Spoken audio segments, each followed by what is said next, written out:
directly from that? It Because shouldn't. it can. I know, but no, no, no. Okay, It's alright, supposed so to it's on come the from right this. one then.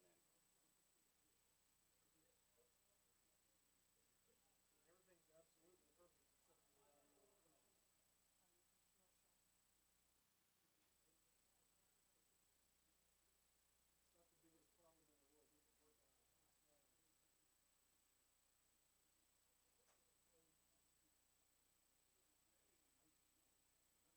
It's not the biggest problem in the world. We can work on it. It's not a.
right, good evening, ladies and gentlemen. Welcome to tonight's broadcast of Hub Network's Cushing. All right. Upload one. There you go. Okay, here we are. James Caulfield, Travis Peary, and Bruce Vogt here in the booth, along with Natasha Kemp on the all of the controls, our producer, and Jackie Vanderpool. We'll get it right in a minute. Sorry, Jackie. Jackie on the camera. So glad you all are joining us here tonight. Guys, before we get started and get into this, I want to mention real quick, Cushing lost one of its former students, Carson Boyles, died in a tragic crash this week on the way to work. 20 years old, played football, played baseball for Cushing, and what a loss to the community. They had his funeral today. Most, if not all, the football team was there. Most of the community was there. He was a well-loved young man. He was just a friend to everybody. He loved hunting. He loved fishing. He loved sports. Was just a great guy to be around. And, Travis, the community is just less for having Carson gone. It's an extremely sad situation whenever anybody, goes through the loss of a loved one. But it was really refreshing today to have that time together as a community. Yes. and to see the support and love throughout the community amongst friends and families bonding together. And, you mentioned it already, the Boyle family. And I've been around the grandparents and their parents. They're my age. And so we go back a long ways together. And it's very heartfelt and heavy-hearted when a community has that. But for the community to bond together, that's what, Cushing Tigers do. And we're there for each other. And it was really refreshing to see that turn out and take those moments today to remember and celebrate a wonderful, wonderful life. Too short, but a wonderful, wonderful person. All of our prayers and concerns go out to Alan and Larissa, their entire family, and for all of his friends as well. I know it'll be difficult for them, but I just wanted to start out by just acknowledging that and what a fine young man he was, and he will truly be missed in our community. So we come in tonight here. We're at a college football stadium. Miami plays here at NEO Stadium, and Red something Stadium. What was it? Sorry, guys. So anyway, you see the War Dogs on one side, NEO on the other side, across Red Robinson Stadium, something like that. Okay. That's. I'm sorry, folks. I should have been more prepared. Red Robertson Field here in Miami, Oklahoma. Not to be confused with the Miami that is in Florida. So as we come in tonight, Cushing comes in on a strong note, guys. They've won their first 3 games, and not just won them, but they've won them decisively against 2 rivals and a pretty solid opponent coming in with Berry Hill. Well, and I think we have to give, a lot of credit to a Bristow team is rebuilding, but a lot of credit to a Perkins team who the week after losing to Cushing turned around and had a fantastic win in one of their final non-district games, and just going to prove that they were a worthwhile opponent and was a good test for the Tigers. Came out still with a decisive win. Yeah. However, people started thinking, it could have been a lot more, but the reason it wasn't was because Perkins is a good team, and they're going to go a long ways in Class 3A. So we have the captains out on the field. Number 36 for Drake North, number 77, that is Julio Valenzuela. This is for Miami. Also, number 20, Trent Lawson, and number 7, Carson Jinks. Go ahead and call out the Cushing, and I will get to your officials. Looks like for the Tigers this evening will be Brody Todd in full uniform and returning to form, hopefully. Hey. And we've got Nicholas the Panda Flores out there, right. Lane Yount, and Blaze Berlowitz, and also as captains for the Tigers in the honorary role, Matheson, Jones, and Crooks. So the senior class taking turns being out in the middle of the field and being in an honorary position. Again, we are starting district play tonight. It's a new season. And everything that happened before now was a warm-up for what happens moving forward. Right. And you can win every game up till now, and it does not help you in your playoff situation. It does not help you in your goals as a football program. So it all begins tonight right here in Miami. Okay, your officials out on the field tonight as for referee Travis Turner, for your umpire Mason Whitlock. Your head linesman is Mark Freimel, line judge Eddie Bell, and back judge Nate Hewitt. Those are your officials for tonight's game here in Red Robertson Stadium. All right, I'll get that in just a minute. I've got a pen over here. We've got just a few things to maybe bring to attention of our home audience. Of course, we're extremely glad that you're joining us this evening, and hopefully we're going to be here calling and you guys rooting on a Tiger victory tonight. The Miami War Dogs have 7 offensive players and 9 defensive players returning from last season, where they had a 3-7 overall record. Their district record was 1-6 in District 4A3, and they did not qualify for the playoffs. However, the article I picked up most of that information from mentioned their senior quarterback and some of their younger sophomore talent being very leading to being very contributing this year, and so their hopes are high now that they're approaching district play for the first time.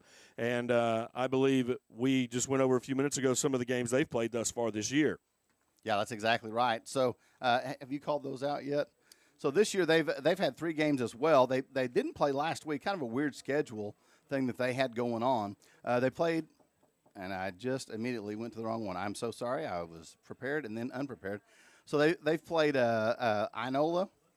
That was their last game on the 9th. They beat Inola 34-7. Before that, on the 2nd, they played Grove. It was a loss, 41-14. All these are non-district games for them as well. And then the first game of the season was on the 26th of August. They beat Dewey 21-0. So in mentioning Carson Jinks, their quarterback, we expect him to be the starter this evening, 6 foot, 185-pound senior. And with him in the backfield is Seth Davis, a 6'2", 185-pound sophomore. And in warm-ups, you always look for some of the size on the team, and I immediately picked out a senior and a sophomore, happened to be another sophomore that is also very good size players. Julio Valenzuela, you mentioned as a senior and as a captain. And also, I believe it was Hayden Miller, a sophomore, number 75, 2 big linemen. So look for those guys to play key factors in the offensive attack. And folks, I'm going to get a camera going here in just a second and let you see. This may be the nicest press box that we are in for sure this year, maybe that we've ever been in. No, we were at John Marshall down in Oklahoma City last year. Yeah, here you go, folks. You can take a wide-angle shot. Here's the crew. There's Bruce over there. There is Travis. There I am. And look at there. There's Joe Kennedy back in action in the booth tonight, and Natasha Kemp over on the controls. Oh, guys, they're not showing up on there? Oh, yeah. So you guys aren't seeing anything. We'll try that again here in just a minute. Let's see if we can get this to work. High tech. There it is. All right, now she's going to put it over. All right, we'll try this again. Okay, there we go. There's Bruce. There's Travis, James, and as I said, Joe Kennedy back in action. Natasha over on the controls, all of the controls. And then you guys you're gonna love this.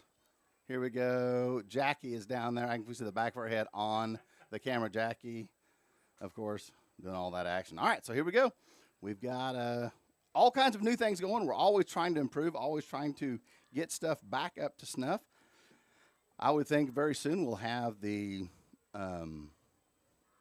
replay back to action. Back going again, when you guys think?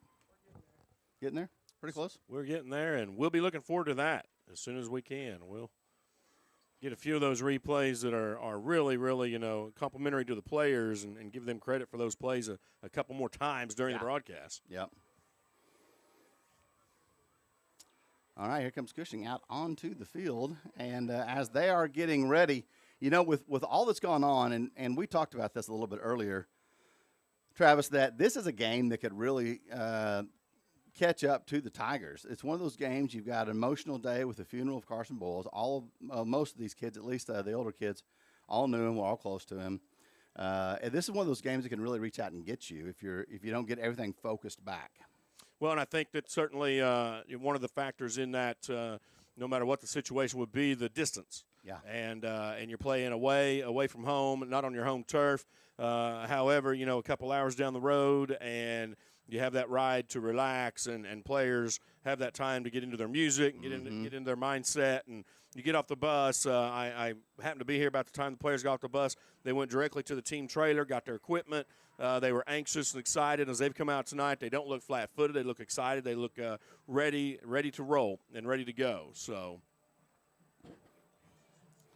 all right, I'm still adjusting equipment here as we're getting everything ready. Get this figured. That's kind of a. 2.5 hours, we got a pretty good crowd. We actually do have a good crowd. At first, when we got here and started setting up, I looked up and there was like 5 people across the way. And for the guys that didn't hear, I think you can hear him over our microphone. Bruce just was talking about good crowd we have. Good travel, 2.5 hours up here to Miami. This will for sure be the longest game that we travel to this year.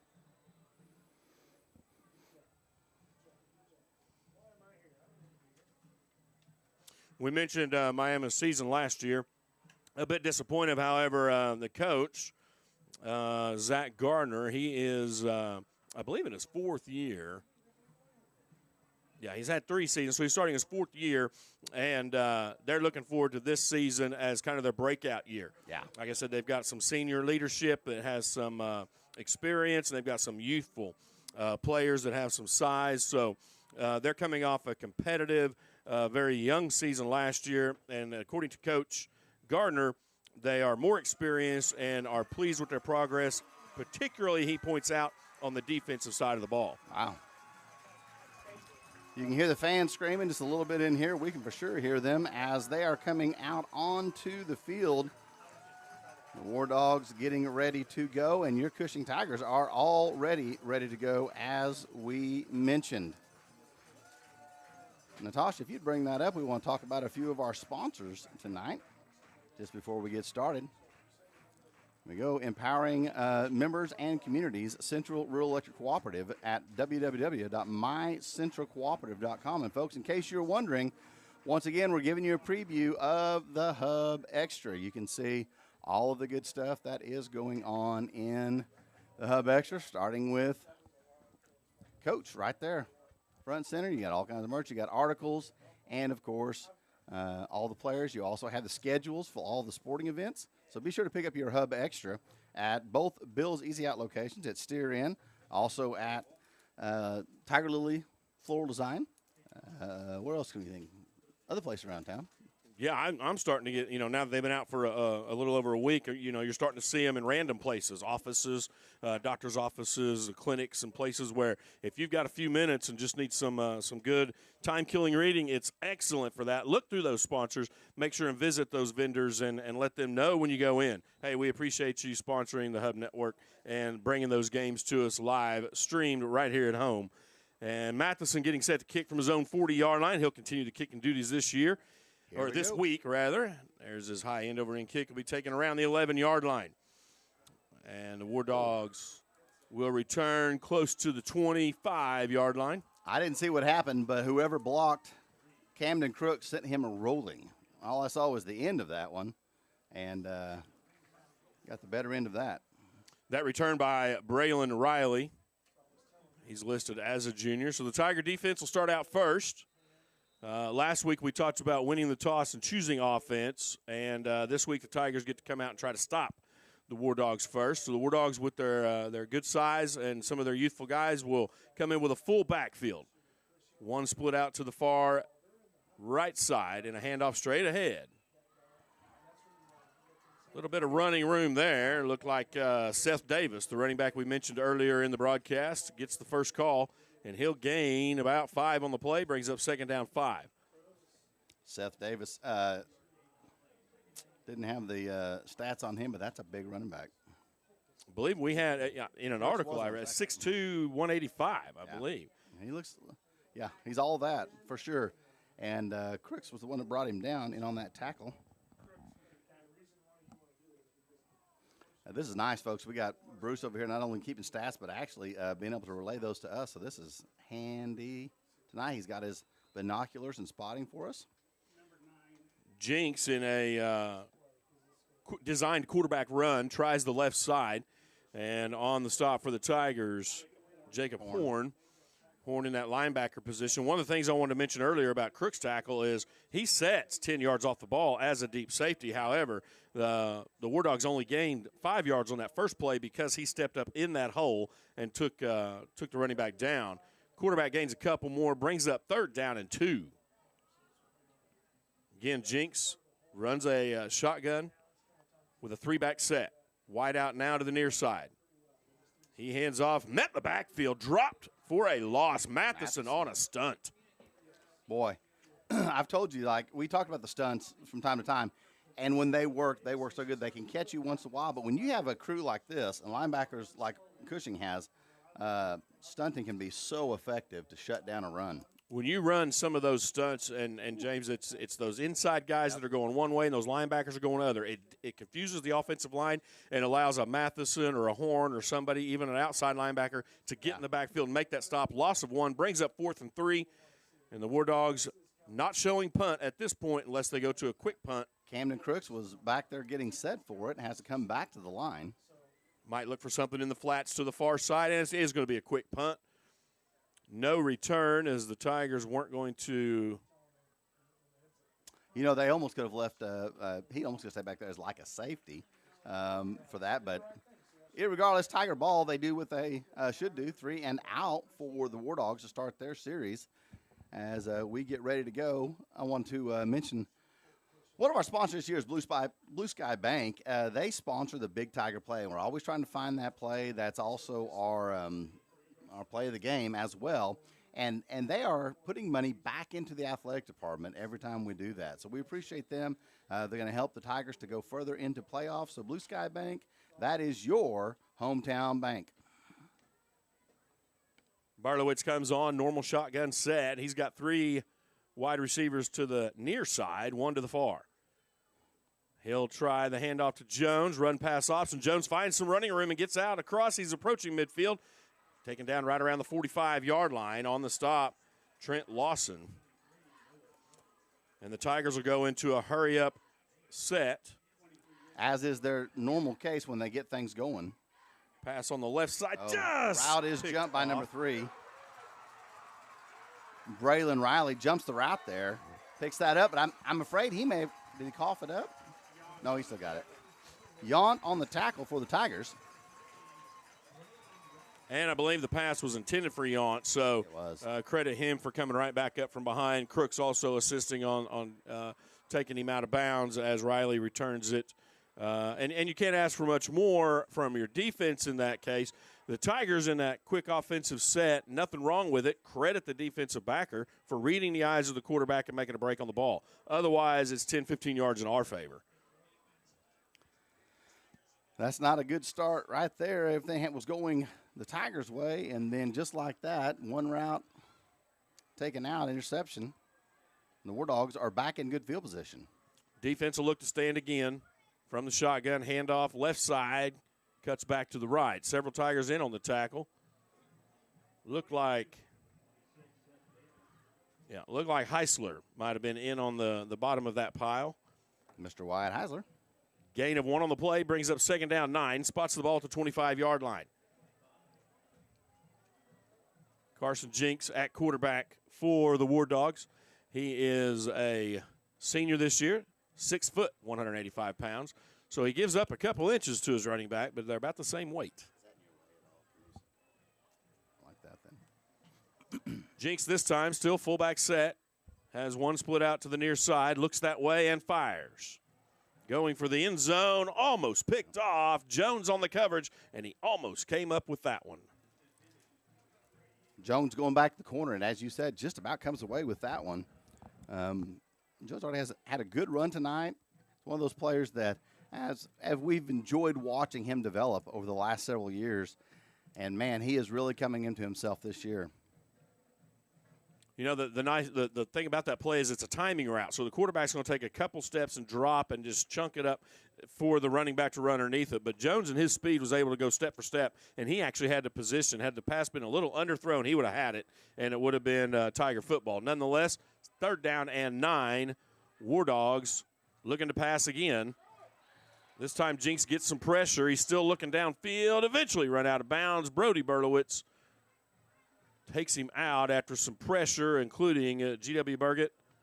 Burgett comes up there and I don't know if that was as much him scrambling or they just were expecting him to jump out of bounds. The Tigers didn't really come up aggressively to take him out, as you would normally expect, but at any rate brings up 4th down. Loss of 1 on the play. Loss of 1 brings up 4th and 10. So spot the ball at the 26-yard line, and Tigers defense holds here. They'll get another shot on offense. We're just under 8.5 minutes in the opening quarter. We're still tied at 0-0. There's the snap to Jinks, and he'll roll right this time. Several Tigers coming. There's the pass back to the left side. Again, Jones on the coverage. Pass was too long and no good. Tigers take over. 1st down and 10. That pass was intended for Seth Davis out of the backfield. However, Noah Jones was there on the coverage. As we're switching out, I want to talk about another one of our sponsors. You can go ahead and bring that one up. Hard Hat Safety and Glove. Hard Hat Safety and Glove LLC is your complete source for personal protective equipment and safety supplies. They have all kinds of safety gear. And visit them, Hard Hat Safety and Glove. Jones makes a cut at the line, gets a few more yards. On the stop will be Trent Lawson. Gain of 4 on the play, brings up 2nd down and 6. Tigers move the ball to the 30-yard line. The pace of the offense continuing to stay a bit up-tempo. A new sponsor this year, Hard Hat. We appreciate them coming on. Pass this time to Crooks, picks up a block and some running room. He'll make his way out across the 40, be drugged down around the 40, 42-yard line. On the stop, Chris Kelly. That gain good for a Tiger. 1st down and 10. That 1st down brought to you by Dance Star Productions, Performing Arts Center. Tap, jazz, ballet, lyrical, hip-hop, contemporary, and tumbling. Performing Arts is Dance Star Production. Berlowitz again, got wide receivers both sides. Looks downfield. He's got a man. It's Jones, just a little overthrown. Well, I think Jones and Berlowitz would like to have that one over again, just a little bit off. Another timing route this time for the Tigers, and Jones had found the opening between the 2-man coverage between the deep safety and the outside wideout, and was open and willing and able, but the pass just wasn't quite there. And this time Berlowitz works with trips to the near side. He looks to that side, finds his brother, but can't get the pass to go. On the coverage again was Trent Lawson.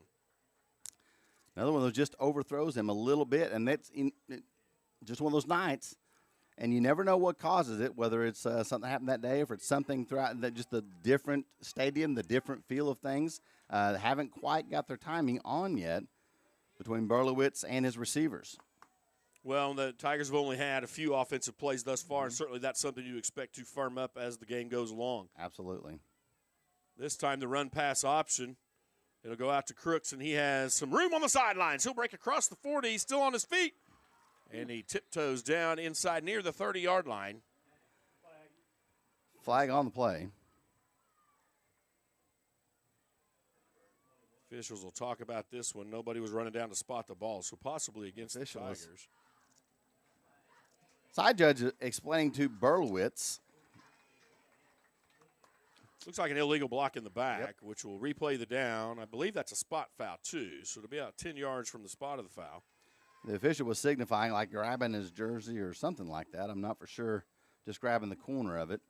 But at any rate, a little bit further, same down. Yeah, replay 3rd down. Looks like about 17 yards to go. Ball at the 42-yard line.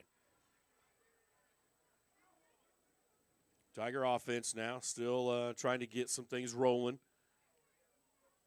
Looked good on a couple plays, just haven't quite connected. Berlowitz will work with 2 wide receivers to both sides. Jones in the backfield.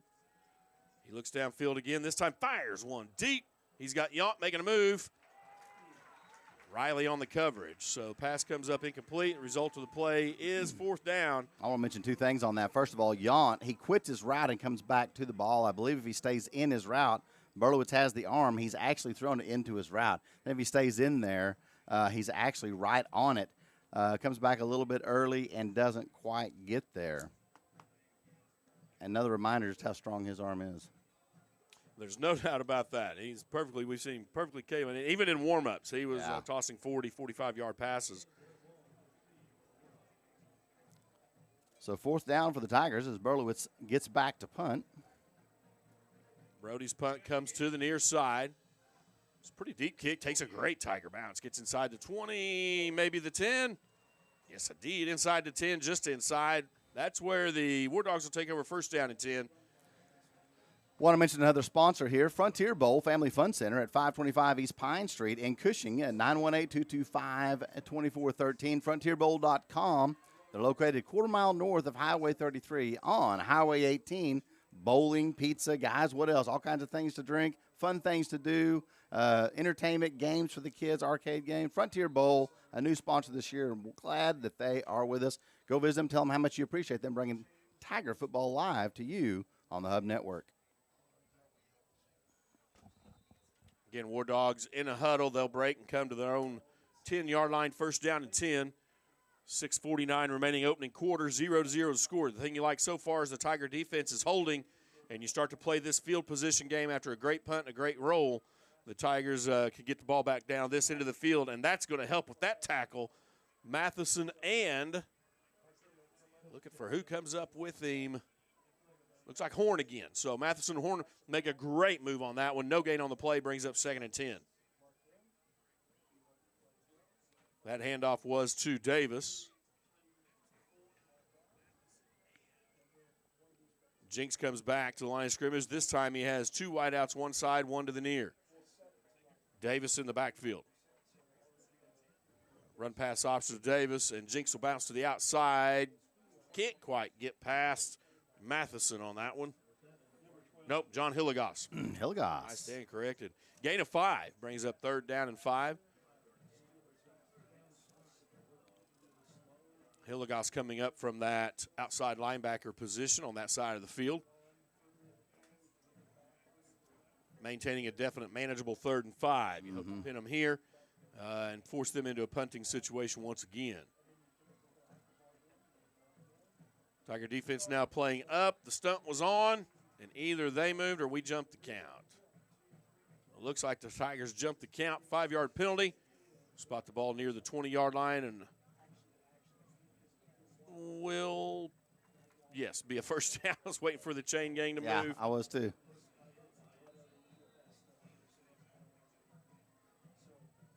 That one an easy call for the officials. 2 Tiger players in the backfield.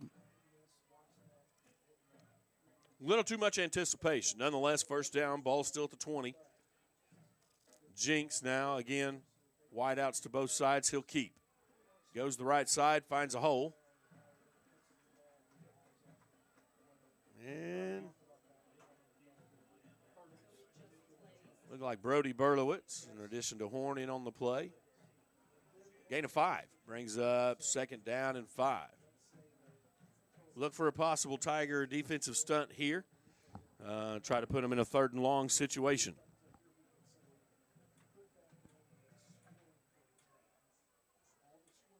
Jinks comes back to the line. So far, what they've been able to do any damage with, I mean, it hadn't been crucial damage, but any damage at all has been in the running game. And Jinks will keep and go to his left, cuts back to the right. Tigers are there. Look like Matheson again. So Riley picking up another tackle after a 2-yard gain. We'll call it a 1-yard gain. Brings up 3rd down and 4.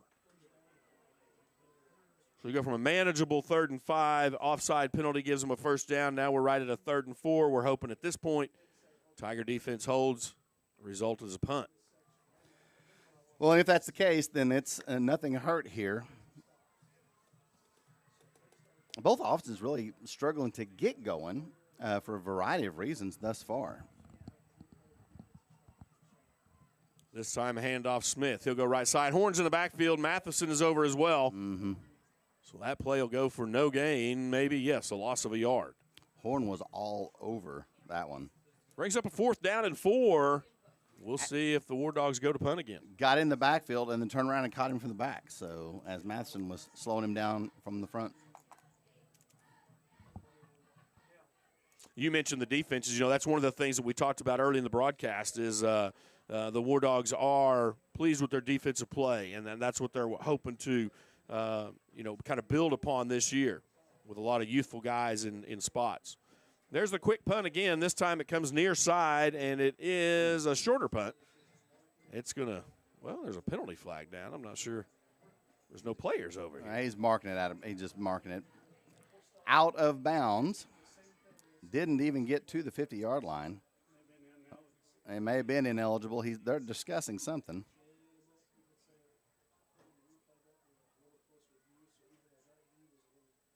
As the officials start to work this one out, nonetheless, the result of the play is going to be Tiger sideline warning. It's going to be Tiger football and in great field position.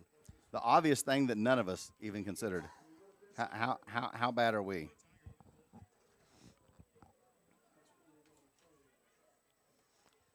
So the next time the official throws a flag towards the bench, maybe we'll just clue right in at that point. Tigers will take over first down 10 from their own 48-yard line. Handoff. Berlowitz keeps left side. He throws it out to Crooks. There's the option. Crooks gets to the sideline, gets out of bounds, driven out of bounds after about an 8 or 9 yard gain.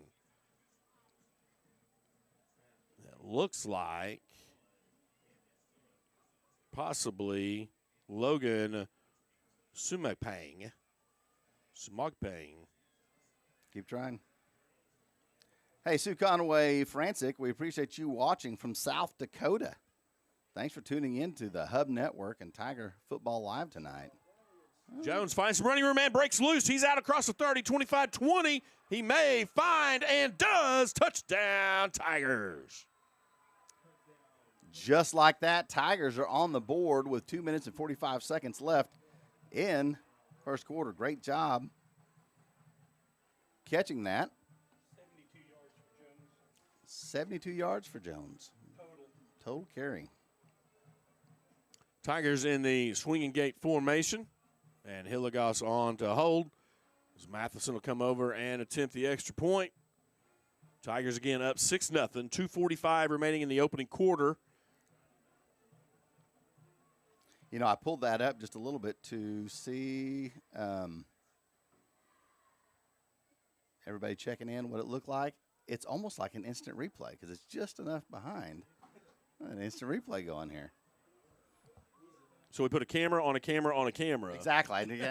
Camera. The kick is up and good. Tigers have a 7-0 lead. 2:45 remaining in the opening quarter. And the thing I love about that drive, James, is the running game opens up the passing game, and the run-pass option all builds on itself. So you suck them into running game, and then you got run-pass options, and then you can still drop back off of fake handoffs, and really opens up the passing game as well. So a good look from the Tiger offense and a good drive. 52 yards on that drive, and we're just under 3 minutes in the opening quarter. Tigers are on the board. That's right. Hey, that touchdown right there brought to you by Cushing Family Practice and Stillwater Medical. Quality care for your whole family. You can see them there on the screen. Now a new location, 2340 East Main Street in Cushing. Cushing Family Practice of Stillwater Medical. Appreciate them. Go see Dr. McCauley, Amber Reinecke, and Blair Blankenship. They will get you fixed up. Okay. Braylon Riley and Seth Davis back deep for the War Dogs. And Matheson will get set to kick. Riley will set from his own 40-yard line. As the Tigers get in their kick formation.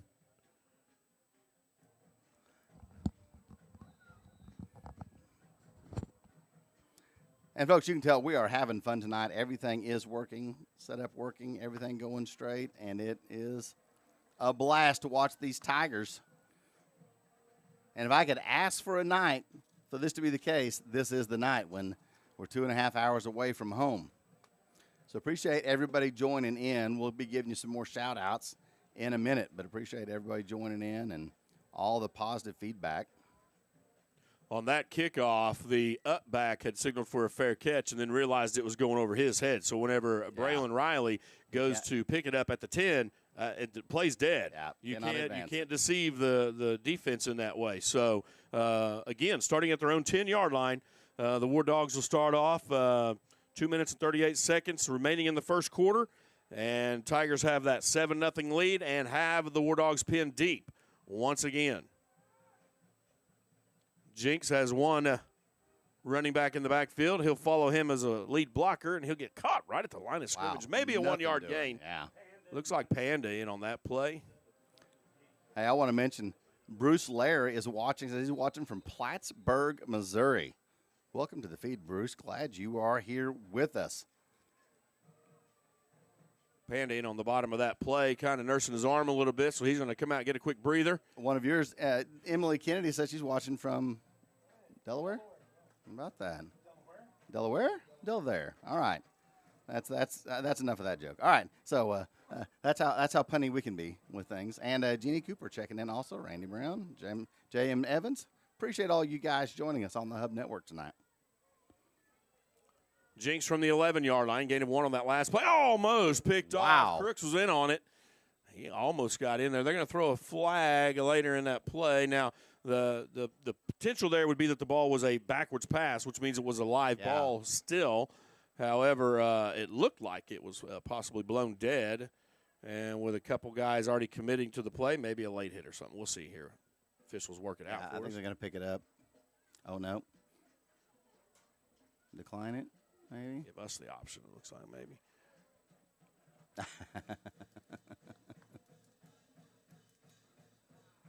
Getting some sign language from the officials. Personal foul. It is against the War Dogs.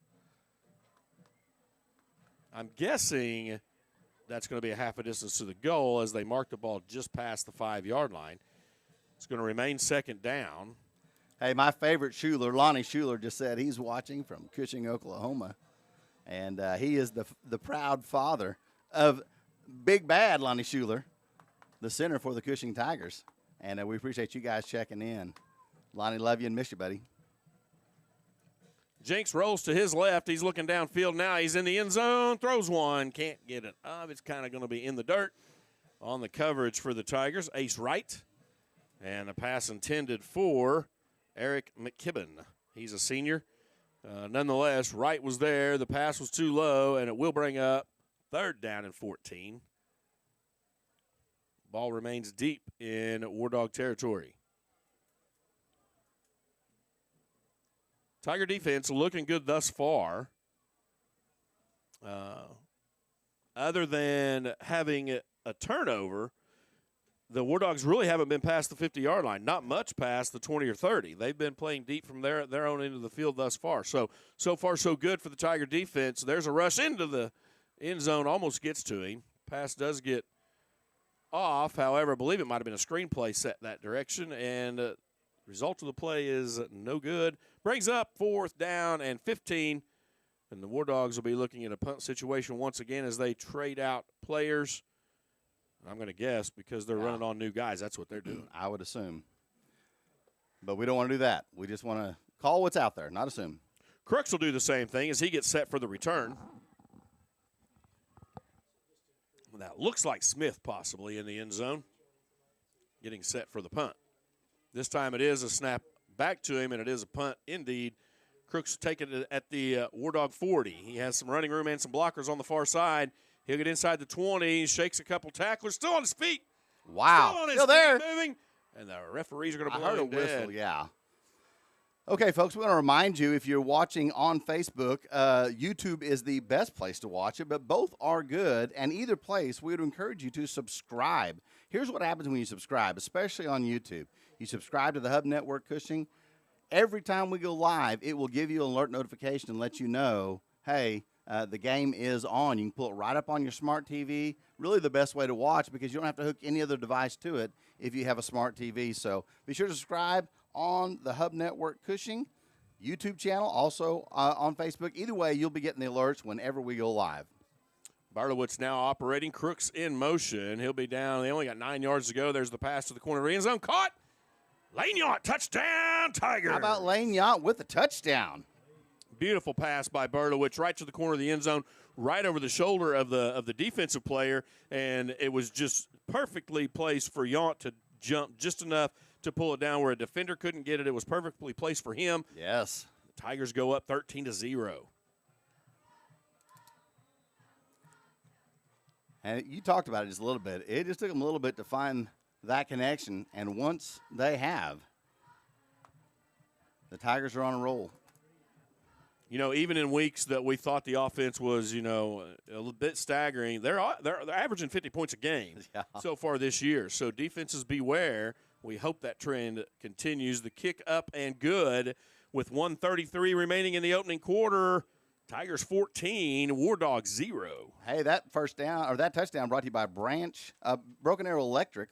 Their branch phone is 918-285-3581. Broken Arrow Electric Supply is a full-line electrical material supplier to residential, commercial, industrial, and OEM markets. Also, folks, want to mention that Nafy's Deli and Grill, Mama says, nearly perfect. You can visit them at 600 East Main Street in Cushing or 918-225-3115. And I got to tell you guys, I've yet to find anything I don't like at Nafy's. Everything's good down there. Well, and as we all know, Mama is never wrong. Yeah. I've also never gone to Broken Electric and not got the exact parts that I needed. So kudos to both of those sponsors. We appreciate them. Go by and tell them how much you appreciate Tiger Football Live on the Hub Network.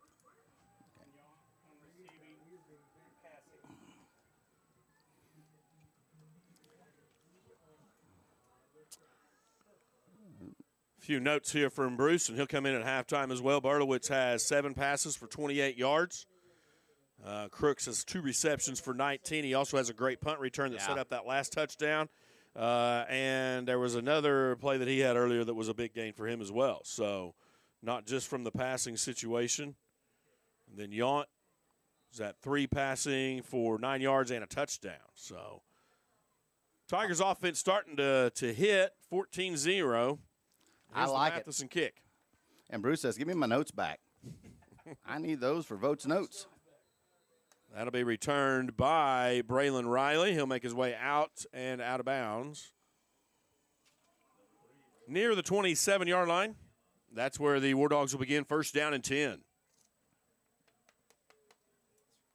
We looked here as we started to arrive, and as the festivities pregame started to set up. They have a dog walk, I believe, out in front of the stadium. Yeah. We saw several alumni-looking shirts and things around the stadium. It is the War Dog homecoming, and so a night for them to celebrate their alumni and their current students and their community here as well, like Cushing did last week, I guess. Last weekend. Jinx. Yeah, Actually, actually, to the outside. Miami does things a little bit different down here. They have their homecoming in the afternoon, so everything was settled in the afternoon. They do yard dog march or walk or something right down the middle. So there's a little alley between the stadium here, folks, and NEO campus, and they come down, their entire band, the entire football team, they march them all in. Pretty cool setup how they do it, and they, of course, have the homecoming court as well down there. Yount on that last tackle for a 3-yard loss, and that's going to bring up second down 13. Ball now just inside the 25-yard line. Jinx with a single back set will hand off to Smith. He's met in the backfield. G.W. Burgett coming in from the outside linebacker spot, and he just put a hammer down. Burgett was uninterrupted coming around the corner. Unhindered. GW is another player that, his time and effort in the weight room and with the strength training and cardio, he's just really improved as a defensive player. GW is not a big guy. And, we first saw him come on the scene. I was like, boy, he's a tall kid, but he just doesn't have that big physicality. And, man, has he ever grown into it. And long, lean, strong kid, really making a difference here for the Tigers. Turning into one of those difference makers. That's going to be into the first quarter. Tigers up 14-0 from here at Miami with the War Dogs. And, so far it's been a tale of the Tiger defense not giving anything and the Tiger offense starting to put it together. Okay, I think we have some commercials, and we can actually try one out here and see if we got everything working again. No, okay, forget that. Wait, the audio, all right.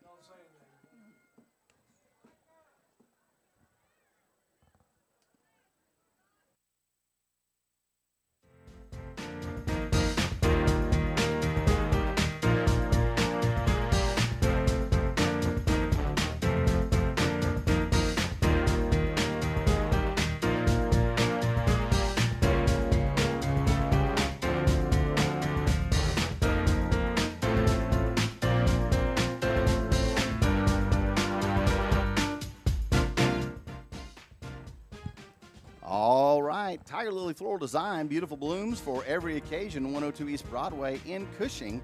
Tiger Lilies, Floral Design, you can get your Hub Extra down there. You can get all of the flowers you need, boutonnieres, bouquets, all occasions. Beautiful blooms for every occasion. Also, Hillcrest Hospital, emergency care, treating emergencies like emergencies. There you go. Going to start the opening of the second quarter. Looks like the game clock might be messed up on the scoreboard. However, it will be third down, 14 yards to go. Looked like a quick offsides penalty on the Tigers. Everybody's excited. That'll chew up 5 of it. Let's see. Bring up third down and 9. Nonetheless, War Dogs still deep in their own territory. That'll spot the ball at the 28-yard line. Panda and Zane Hill both got caught on that one. I got to be honest with you, I kind of bet on it too. They weren't the only two. If I'd have been on the line, I'd have been jumping too. I jumped from all the way up here. That's impressive. That's impressive. Takes talent. Jenks going with 2 wide receivers to the near side, 1 to the far, and he still has Smith in the backfield. He'll drop and look downfield. Good coverage by the Tigers. He'll fire one eventually. Intended receiver was Garrett Walls. Burgett and Yount in the area. And the incomplete pass brings up 4th down. Wow.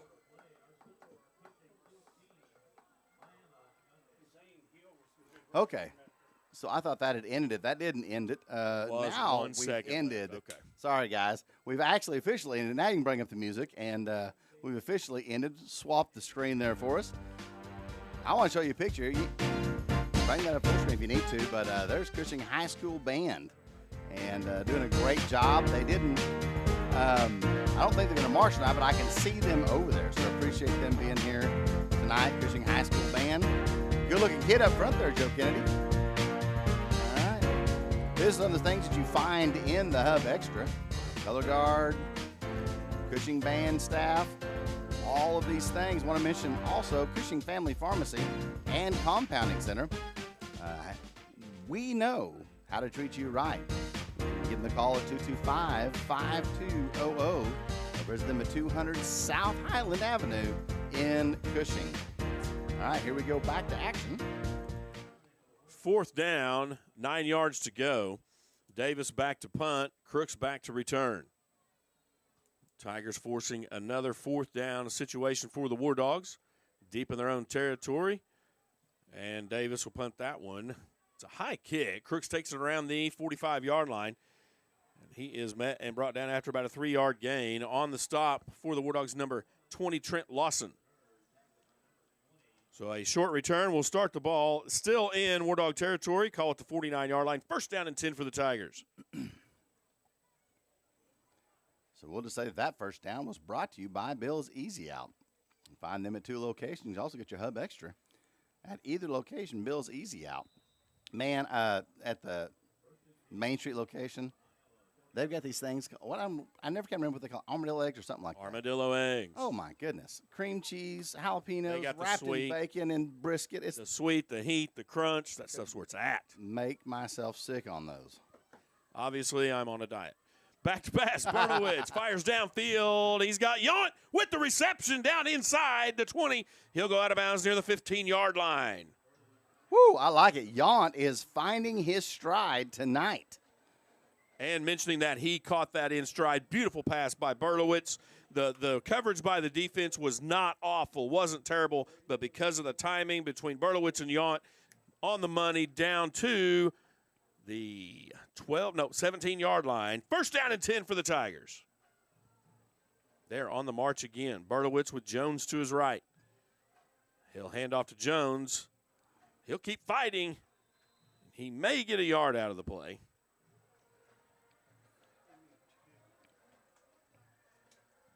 In on the stop, Reese Satterwhite. He's another sophomore player for the War Dogs. Gain of 1 on the play brings up 2nd down 9. Spots the ball at the War Dogs 16-yard line. Tigers on the march with 11 minutes with a 14-0 lead. Bertowitz does the run pass option. Crooks over the middle. Oh, yeah. Touchdown, Tigers.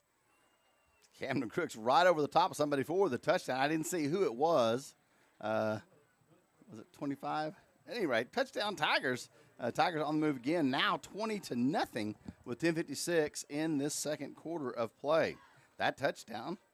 We'll get it after the kick here. We'll tell you who that's brought to you by. Matheson on to attempt the extra point. I haven't really noticed that there's a whole lot of wind. No wind. The flag is dead down, so no wind in the stadium tonight. Play clock at 8. Here's the snap, and the kick looks good from here. Is good. Tigers have a 21-0 lead. That touchdown and point after brought to you by Brandstetter Insurance Agency at 1437 East Main Street in Cushing. Give them a call at 918-225-7522. Locally owned and operated personal commercial insurance, Brandstetter Insurance Agency. Change my tactics here. Look at that. Coach Robinson joins the Lady Tigers softball varsity crew. Another fine article you can find on the Hub Network, the Hub Extra, sorry. Cushing Primary Care, another division of Stillwater Medical. Good health begins with great primary care. Hours Monday through Friday, 8 to 5. Walk-ins welcome, accepting most insurance, including Sooner Care. That's Cushing Primary Care. Now a new facility at 600 Linwood in Cushing. Just under 11 minutes left. You know, that play to that pass to Crooks is that quick slanting pass, and we've seen it in the middle of the field. We've seen it deep in our own territory. We've seen it when the Tigers are on the march. In that case, it was down around the end zone. It is such a beautifully timed pass, a beautifully timed route that most of the times it puts Crooks in a running position. And when he's on the loose with his strength and speed, he can make things happen. And in that case, he did. Here's Matheson's kick. It's deep and low, taken around the 11-yard line. That is taken by Riley. Several Tigers there at the 30-yard line to put him in the stop, including Carl Peterson, number 14. So after the return of about 20 yards, War Dogs take over first down and 10 from their own 30. Mm-hmm. Hey, shout out to Tyler Sneed, our former cameraman and longtime member of our crew, watching from Branson, Missouri. Tyler's all the way in Branson, but still enjoying Tiger football and the Hub Network. Tyler, shout out to you, buddy. Loving the Ozark land this time of year. Hey, listen, I love the Ozark land any time of year. Absolutely. For those of you who don't know, that's where I was born and raised. Handoff over the left side. Tigers are there. Yount on a stunt. Panda in the backfield. Bergen in on the play. The handoff was to Davis, but he had nowhere to go. Tigers swallowed him up. Eric McKibben is and Cameron Crooks go helmet to helmet over here. A little push and shoving, a little extra activity, and end up forehead to forehead, but broke up before any extracurricular activities could bring out some laundry on the field. Loss of 3 on the play, brings up second down 13. Tiger defense again putting the War Dogs in a backwards moving position, which is good for the Tigers as they continue to control the field position game thus far. 10 minutes remaining in the second quarter. Pass downfield, overshot. That pass intended for Eric McKibben, and he was covered up on the play. Looked like John Hilligoss and Jacob Kimmel on the coverage in a cover 2 deep set. So the overthrown pass brings up third down, 13. And the War Dogs will still operate from inside their own 30, 27-yard line. I'm going to change my tactic here. See if this will work a little better. Oh, yeah. Before long, we'll have the rocking chair. That's right.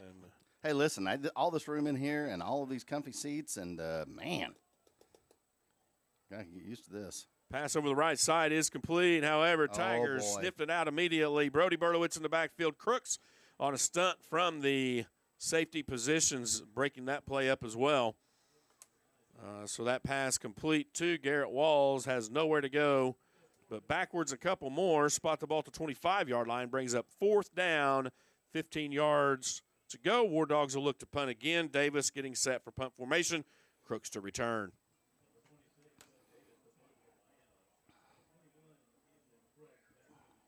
Seth Davis playing offense and defense. His sophomore player. We mentioned him earlier. He's the running back, 6'2", 185 pounds. Here's the punt. It's a high, wobbly punt. It'll bounce around the 44 and take a War Dog bounce. Nonetheless, Tigers still have decent field position around their own 31-yard line. You know, Brody Berlowitz has that kind of rugby punt, and we see that more often than not, getting that roll like that. And the War Dogs, they get that same kind of roll out of theirs this time, as it just hits and just noses forward. His wasn't quite the rugby style like Brody's is, but still getting that same favorable bounce. And one of the things you have to watch out for on Brody's is normally he pulls that off with a short run. And usually he's got his head up thinking, okay, it's his option to pass, to kick and or tuck it and run. Mm-hmm. And if it's open, you know, a defense has to respect the fact that Brody can pick up a first down. Blaze back to pass, has plenty of time, fires right side. Looked like it might have got tipped in and out of the hands of Logan Sumapang. I feel certain this is going to be passing interference where it's at. I don't know if drug him to the ground as much as gently invited him to the field. They're going to call because it was tipped. The flag is waved off. Therefore, no foul on the play, incomplete pass, and the War Dogs missing an opportunity there on a tipped ball to possibly come up with a second turnover. Nonetheless, Tigers maintain possession, 2nd down 10. As I said, because it was tipped, no foul whatsoever. That's what I meant to say. That's what I heard. Friendly scuffle. All right. I meant what you knew.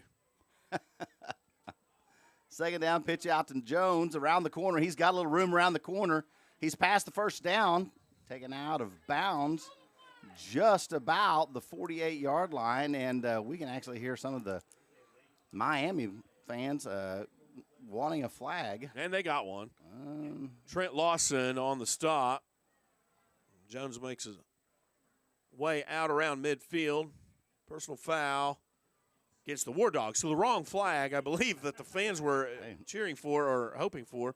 Asked and answered. That's what I say. In any case, that'll come at the end of the play. Therefore, the Tigers will move into War Dog territory. And that first down is going to be brought to you by Favco Electric, 918-225-2799 or 918-862-3362. Serving your area for over 36 years, John Favalora and Favco Electric. You can visit them online at www.favcoelectric.com. It's the quality that counts with prompt, reliable service. Favco Electric. Give them a call. That'll move it to the War Dog 38-yard line. 1st down and 10 for the Tigers. Tiger offense on the move again as the officials are still conversing at midfield. The penalty was personal foul. Added 15. Was that right? True. Plus, they already had the first down. So possibly they're talking about where the spot is. Yeah. So that's what I'm trying to see. Were they spotting at the end? Yeah, there's the flag. I see. I'm sorry. Thank you, Bruce. I see it there on the ground now.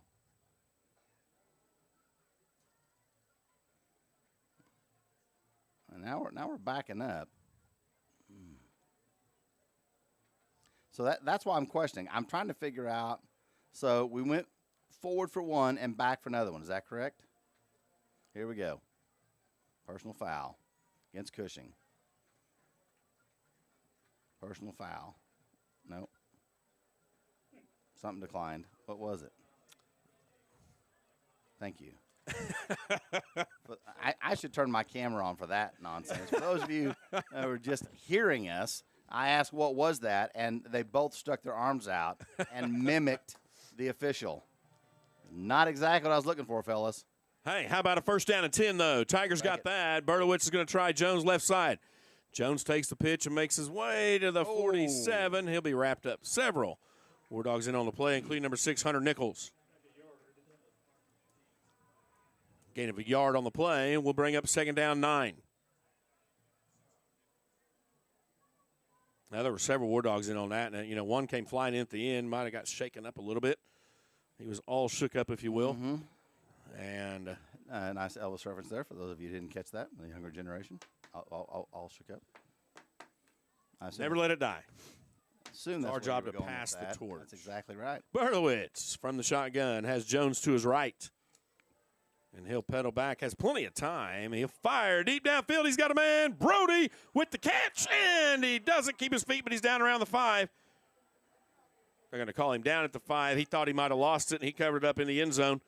Or he fumbled it forward and tried to cover it up, but they're going to count it. They'll call him down at the 5. Big-time play, Brody Berlowitz with a pass from his brother Blaze. I mean, that was a dart, and all Brody could do just to keep up with that pass, and that's perfect, exactly what you want. In fact, he had to air out at the end because he was losing his footing. He had to run so hard to get it. So great pass, great reception. Tigers on the, can you see? 5-yard line, first down and goal. Thank you. Two-back set, Matheson as the lead fullback, and Jones behind him. Jones will have the carry, straight ahead. Matheson gets a block. Touchdown, Tigers. Just like that, Jones gets the touchdown for the Tigers. 7:39 remaining in the first half. Tigers up 27 over Miami 0. War Dogs having trouble with the Tiger defense.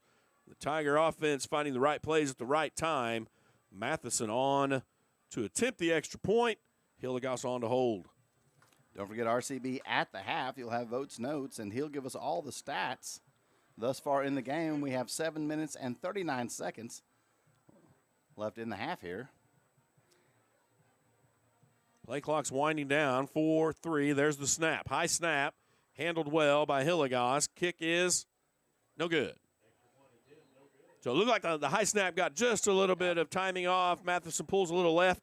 7:39 remaining in the first half of play. Tigers 27, Miami 0. That touchdown brought to you by Tank Farm Services of Cushing, Oklahoma, oil and gas pipeline and tank repair services committed to quality and delivering excellence.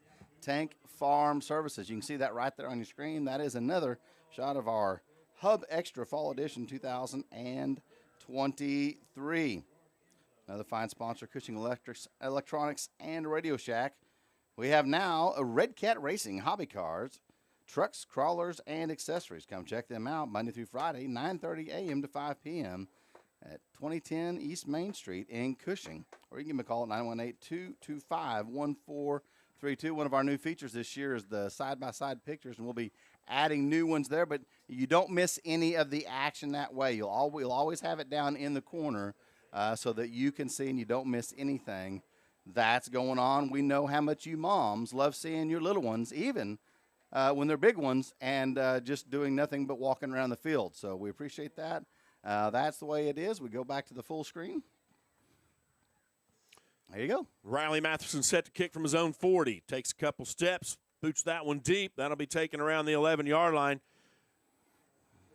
Find some running room out around the 30. He'll eventually be taken down. Looked like several Tigers in on the stop, one of which was Emerson Harper. Mr. Harper. Looked like after the return by Riley, that is Braylon Riley for the War Dogs. Spot the ball at the War Dog 32-yard line, first down and 10. And if you're just joining us, Tigers have a 27-0 lead, 7.5 minutes remaining in the first half. And the story thus far has been the Tiger defense keeping the War Dogs on their end of the field, and the Tiger offense with a few big plays at the right moments. The line and defensive line just doing a fantastic job opening up plays. There's a handoff on the left side. Again, the Tiger defense saying, we're here to put a stop to this. I believe that'd be Nick Flores and Horn in on the stop. Make a few more shout-outs. My son, Riley Caulfield, watching the game with his friends in Perkins, Oklahoma on the YouTube channel. As we said, folks, that is absolutely the best place to watch it.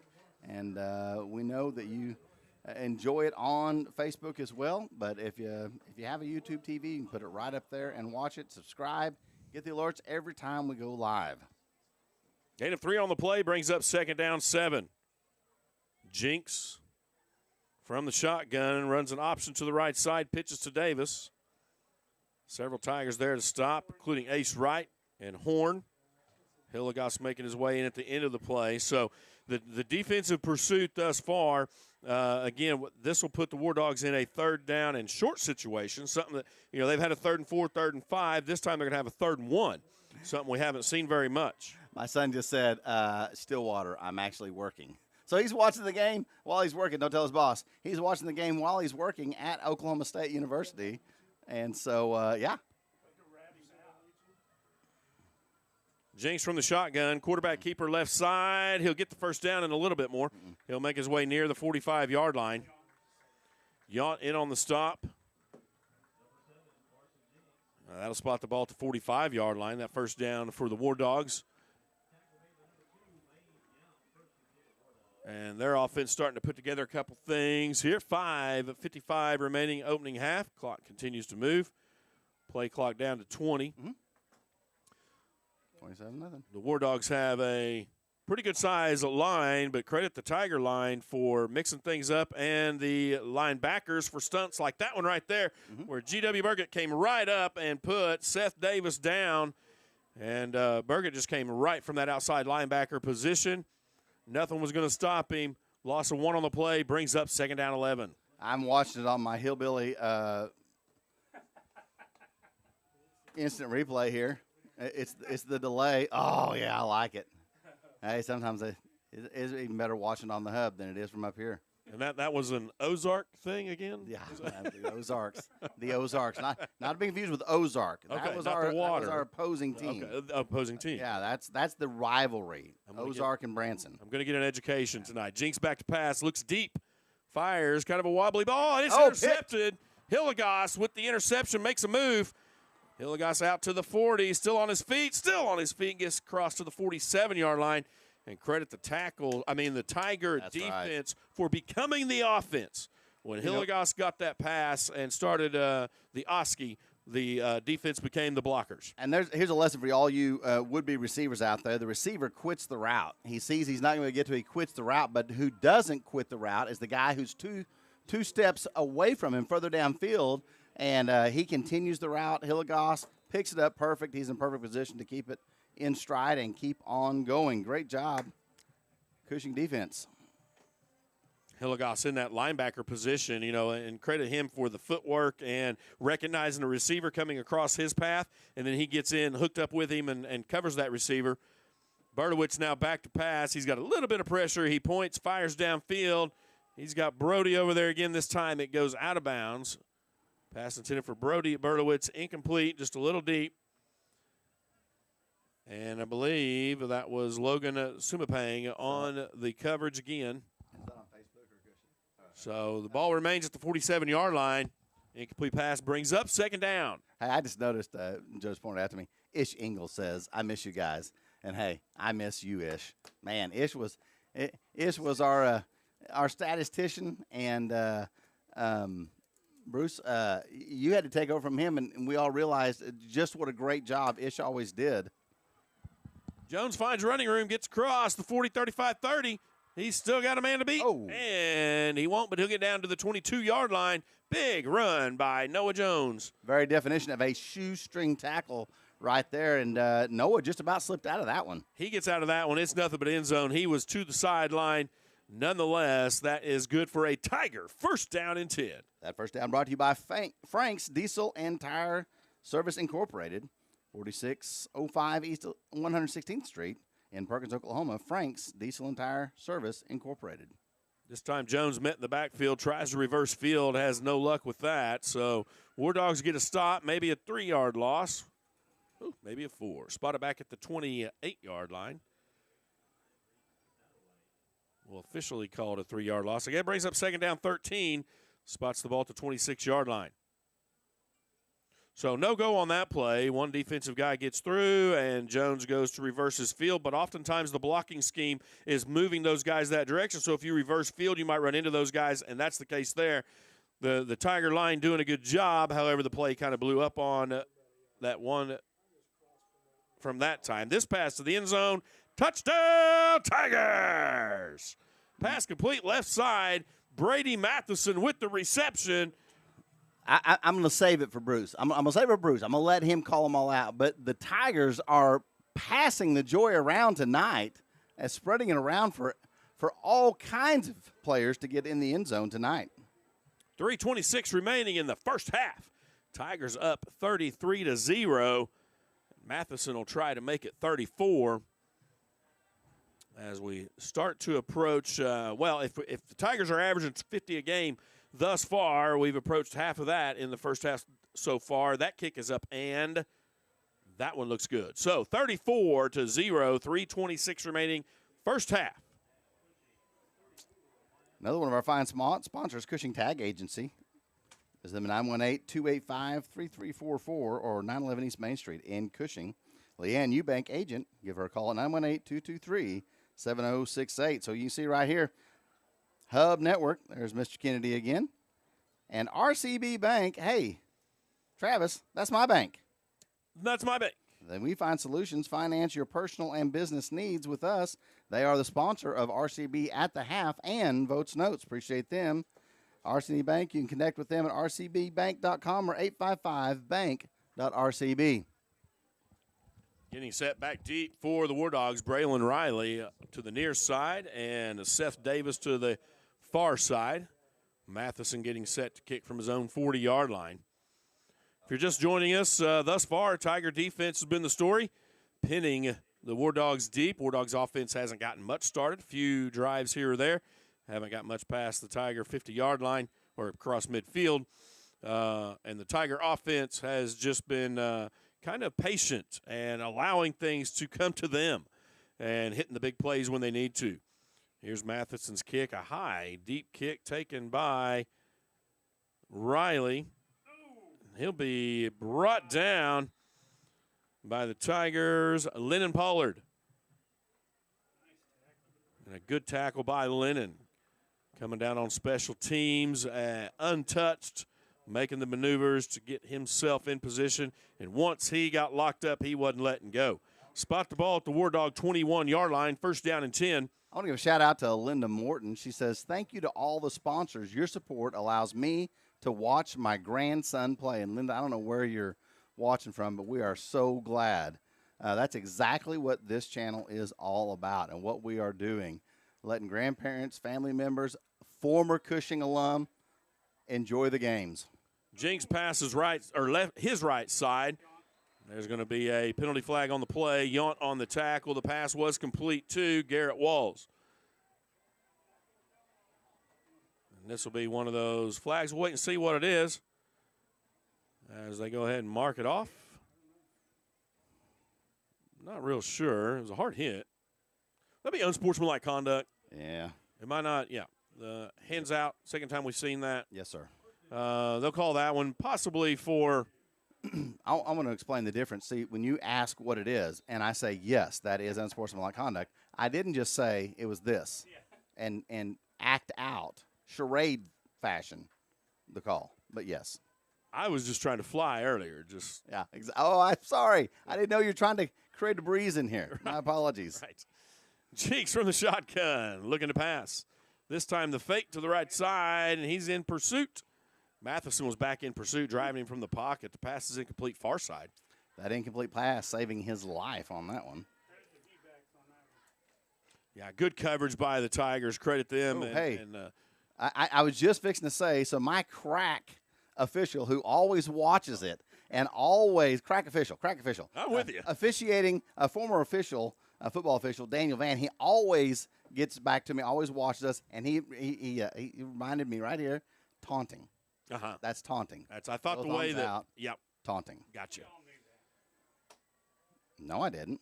Hand off Davis. He'll go straight ahead. Several Tigers there. Yount getting up from the pile. I believe at the bottom of the pile is number 62, Zane Hill. Speak for yourself, guys. I did not study the rule book this year. I usually have to just to remind myself what they are, and I haven't done it yet. So thank you, Daniel Van, for cluing us in.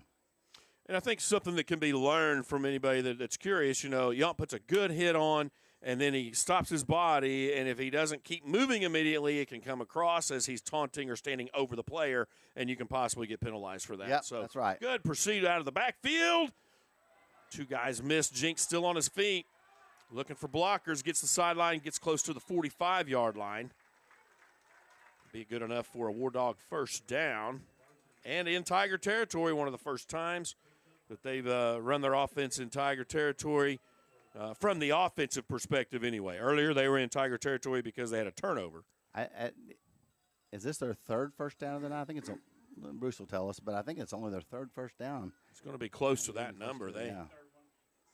credit Jinx on his scrambling ability, senior leadership and vision. He's got 3 wideouts now, left side, 1 to the near. And he'll run pass option to Davis. Jinx will go straight ahead. He's eventually brought down. Burkett in the area, but also in on the stop, Jude Rowe. Mm-hmm. And again, you want to credit those interior linemen and linemen on offense for making those, for the offense for opening up the holes and for the defense for closing the holes. Only a gain of 4 on the play. Credit Yeah, Rowe I for was being just in the way. I was just fixing to call out Jude Rowe because he actually that last play covered a lot of ground coming back trying to make the tackle and then is right back in on that play. A large young man, exactly what you want for a lineman, and tough and still fighting all the way through. Here's where the conditioning pays off. Strength and conditioning. Your big guys are not winded. They don't have their hands on their hips. They're able to make plays like that, chase the guy down, and then go back and make the next play from the line of scrimmage. Yount and Matheson team up on that stop, pushes the ball inside of the 40 to the 39-yard line. Gain of a couple on the play brings up 3rd down and 4. Jinx now with 2 wide receivers to each side. Davis in the backfield. He'll look deep downfield, has a man out in the flats, almost picked off. That one looks like Ace Wright just in and out of his hands. He was on the coverage and moving up, but whenever the wide receiver knew he couldn't pull it down, Ace was right behind him. It's just out of his reach as well. Yeah. 4th down Just coming up. couldn't quite play at that highest point of the jump. A great attempt by Ace. 50 seconds remaining. I wouldn't necessarily anticipate a punt here as the War Dogs are in Tiger territory. Mm-hmm. And with just 50 seconds, you'd probably roll the dice a little, try for an offensive first down, hoping that the Tigers wouldn't score in less than 50 seconds if it was a turnover. And, of course, a 5-yard penalty may do it as well. That will be the case. Spot the ball at the Tiger 20, check that 34-yard line. You know, they called Cushing before they called Miami because they were a little early as well, almost in sync there on the jump, but goes against Cushing, brings up first down from the 34-yard line. 35 seconds left in the half. Tigers leading 34-0. War Dog's not taking a timeout, looking to pass to the right side, has a man, and he'll eventually be taken down. Looks like Ace Wright and Burgett out there for the stop. Spots the ball and there will be a timeout for the War Dogs. Spots the ball at the Tiger 27 or 28-yard line. That timeout stops the clock with 22 seconds left on it. They'll get a breather. And trying to get some kind of points on the board, I'm sure, before they go into halftime. If you're just tuning in, or if you've forgotten it, 34-0 is our current score. We're coming down to halftime. You know, one of our anchor sponsors from the beginning has been Davis Dental Studio. She's been our scoreboard sponsor on so many different events. But Davis Dental Studio, Rebecca Davis, DDS, cosmetic surgery, crowns and bridges, teeth whitening, comprehensive dentistry, implant restorations, Botox, and more. You can visit them at davisstudio.com or 918-225-1356. Or just go down, tell Rebecca I sent you at 1330 East 9th Street in Cushing. Rebecca Davis at Davis Dental Studio. Hey, that's also my dentist. And a wonderful place to visit as well. Yeah. Just nice facility, nice staff. You know, my teeth never hurt when I leave there.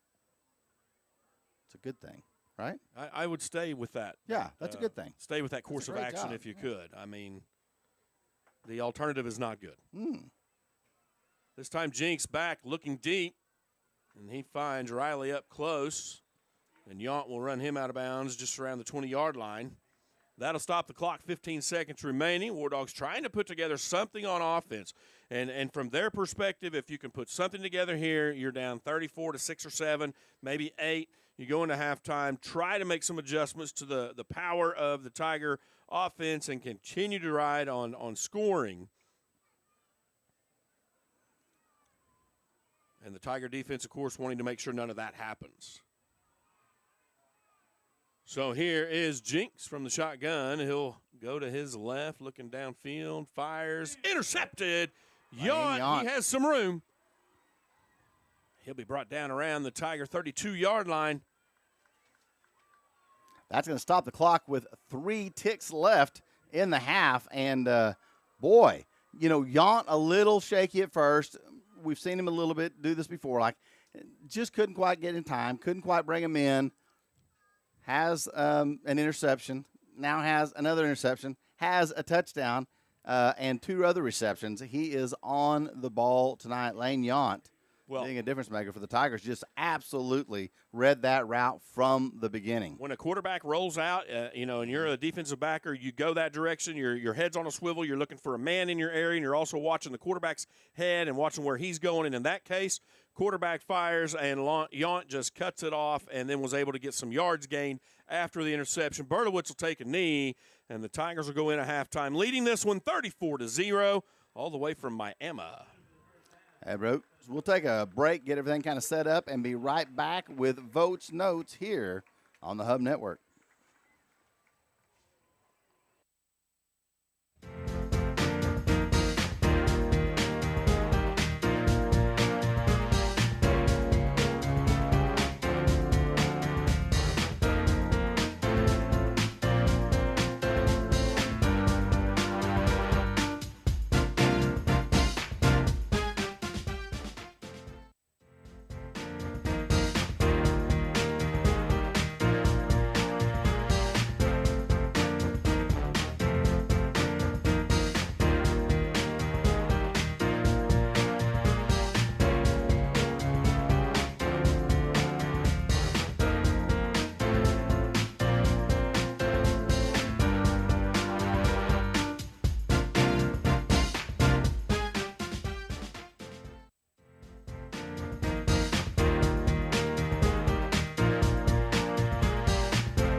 Army win.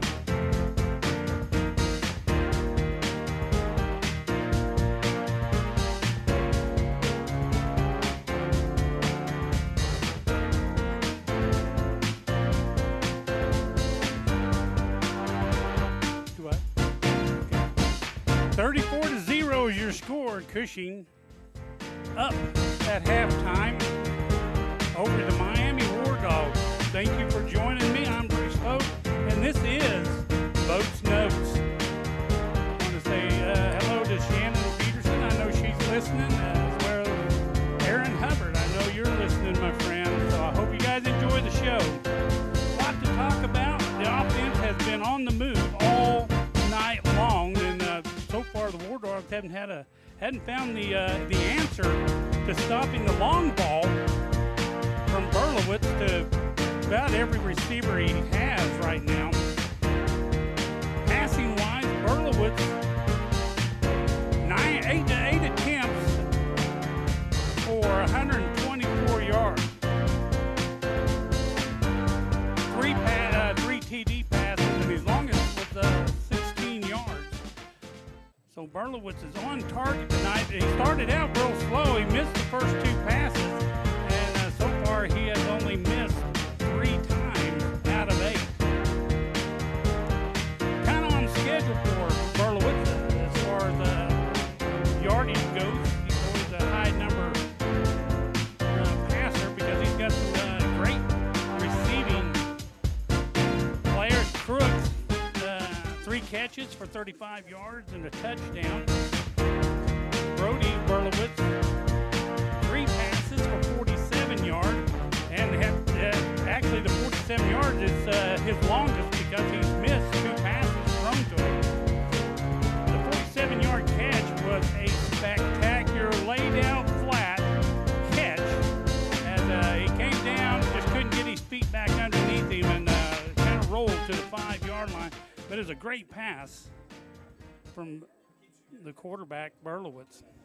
Jones, he's 0 for 0. He had 1 pass thrown to him, just couldn't get to it. Yount has 4 passes, 42 yards, and a touchdown. The first pass was intercepted to him. And then Brody Madison came in with a 16-yard catch, his only catch of the first half, for a touchdown.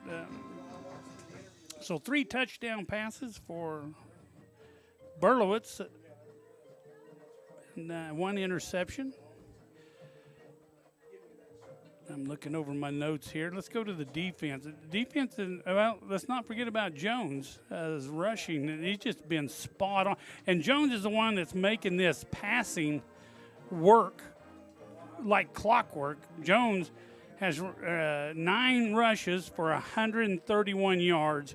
His longest was 45 yards, and then he had another one for 49 yards. Jones with 2 touchdowns on the night. And this is probably one of his better games that we've seen this year. And when you get your running game going, your passing game is much better, much easier, because you don't get that commit from or that rush from the linebackers because they got to sit back and wait because Crooks got that TD pass and over the middle when Berlowitz faked the handoff to Jones, and that froze everybody, giving Camden Cook an opportunity to get over the middle, and a bullet fired right to him from Berlowitz, and that was good for a touchdown for Crooks. Again, Crooks 3 rushes, 35 yards, or 3 receptions, 35 yards, and a touchdown. Moving over to the defense, which has been spectacular tonight. I mean, everybody is getting a little taste of defense tonight. Lane Yount, 6 tackles and an interception. You have Ace Wright, 2 tackles.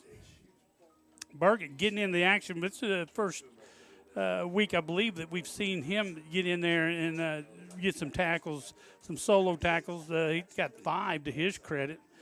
Along with Brody Berlowitz, he's picked up a tackle along the way. And Jacob Horn, he's been spot on, 4 tackles for him. Hilligoss, he's picked up a tackle and an interception. So the defense, and I'm telling you, they're just all over the place. They're swarming. They're putting a lot of pressure on the quarterback for the War Dogs and making him commit just a little bit earlier than he would like to, and not getting his passes off good and crisp, and that's why we're seeing the interceptions from the secondary. They're getting the time to look and get set up back there and read the quarterback. As Travis was telling you earlier. Also, Carl Peterson, he picked up a tackle. Special teams have really played a great part in the game tonight. Camden Crooks picked up a couple tackles along with Wyatt Heisler. And Riley Matheson picked up 5 tackles to his credit. And along with, there's just been so many players get involved tonight. Lennon Pollard has picked up a tackle. Some of those front linemen, Zane Hill picked up a couple. Nicholas Flores, the Panda, picked up 3, along with Jude Rose has picked up a couple of tackles. So the defense and the offense are clicking on all gears. Thanks, Randy Evans. That's a handsome dude, isn't it? And so coming out the second half is going to be – I really expected more from the War Dogs, but the thing is they haven't had an opportunity because Cushing came in here with a great game plan. They came in and they executed it flawlessly here in the first half, and I expect them to do that more. What I expect out of the War Dogs is to try to seal off that long ball and try to keep them short, keep them contained. And the only way they're going to do that is get a little bit more rush in on Berlowitz and make him commit a little bit quicker and not give him that opportunity to stand back there and wait for his guys to get 30, 40 yards down the field. Cushing, I would just come right back with their game plan, put the gas on, and just keep going forward and not give Miami the home field momentum and come in this game. Miami, they're right there at the end of the half, looked like they were going to get a touchdown, but just couldn't get it done as the Tigers intercepted the football. And did a great job setting back on that one, waiting for that one. And Miami just got a little bit rushed, trying to beat the clock, and ended up throwing the interception, giving the ball back to Cushing with a couple seconds left. 34-0 is your scores. Cushing leads it. That is it for the Votes Notes. I want to thank everybody for joining us and enjoy the second half with James and Travis. I want to thank Natasha on the board. She's done a great job. Joe has come in and orchestrated a great program tonight, along with Vicky Vanderpool on the camera. So a big thank you to everybody. It takes a team to make this work. You're listening to Votes Notes, and welcome. And the second half will start here shortly.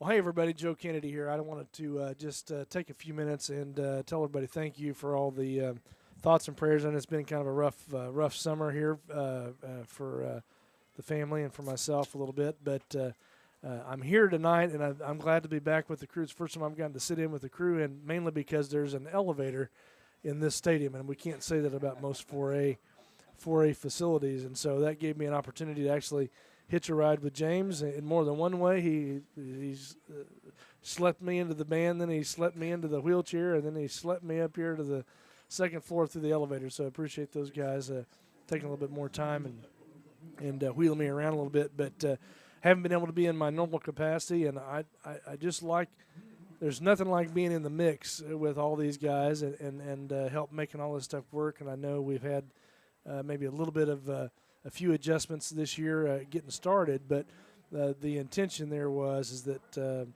all that was going to be done before the season started, but we just didn't have a chance to because of the circumstances. And so I think we've got all that worked out, and we've kind of got some new equipment. We're we're on a 5G network now, and we've got big connections and all that kind of stuff. And so we've kind of dialed all that stuff in and got a better a connection. So I appreciate you guys watching the Hub Network and taking care of our sponsors. That's really the main thing, is that all the sponsors that we have, Davis Dental, Plains Pipeline,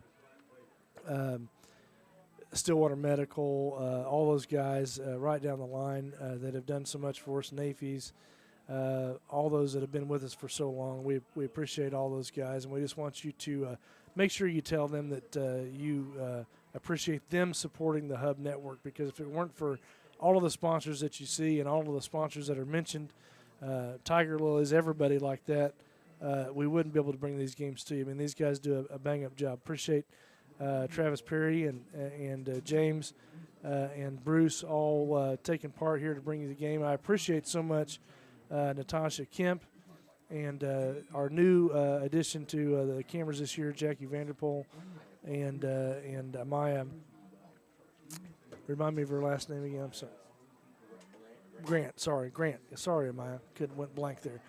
But she's not with us tonight. She's got a big track meet, cross-country meet tomorrow, and so we wish her all the best of luck as well. But we appreciate them and all the work that they do, because it takes all of that to put these broadcasts on. And I know sometimes it doesn't always work the way everybody wants it to on the other end, and there's a lot of variables here, but when they all are working in tandem with each other, it's a good deal. And so we can promise to you that we're going to continue our commitment to grow and expand and give you the best we can in a broadcast, which includes, some replay and some other things that we're going to have coming up. We just have to get to all that this year. And again, we've been a little delayed in doing that, but the main thing is that we want you to know that we appreciate all the viewers 100%, and we appreciate all the sponsors. So anytime you hear these sponsors mentioned by these guys up here, it's not just because they're supposed to read a name or a company or a tagline.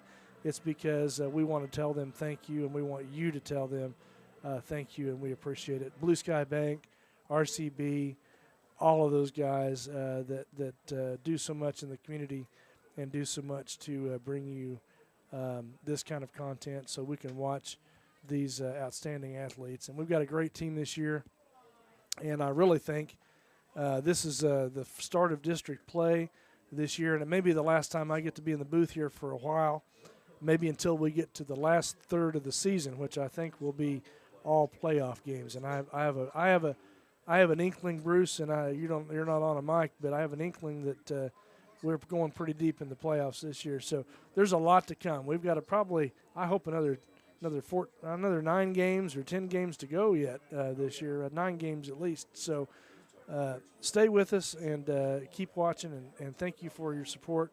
Thank you for all the positive comments. We appreciate that, and we know that it can be frustrating sometimes if things aren't working right. But on nights like tonight, when everything's working well, we want to tell you that we appreciate all of your patience and all of your support. So I'm going to turn it back over to a few of the sponsors for halftime, and we'll be back with the start of the third quarter with Travis Peary and James Caulfield right after this.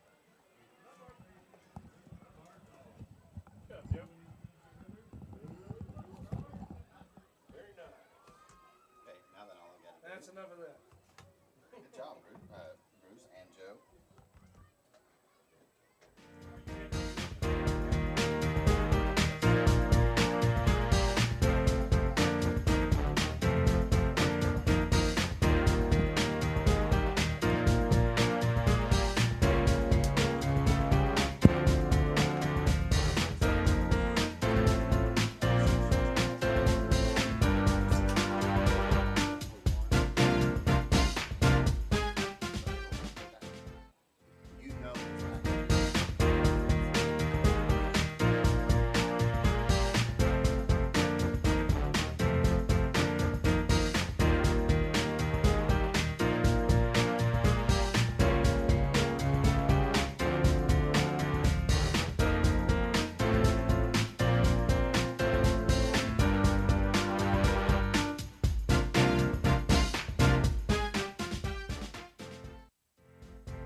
Welcome back, ladies and gentlemen. Your Tigers tonight on the road in Miami, Oklahoma, up 34-0.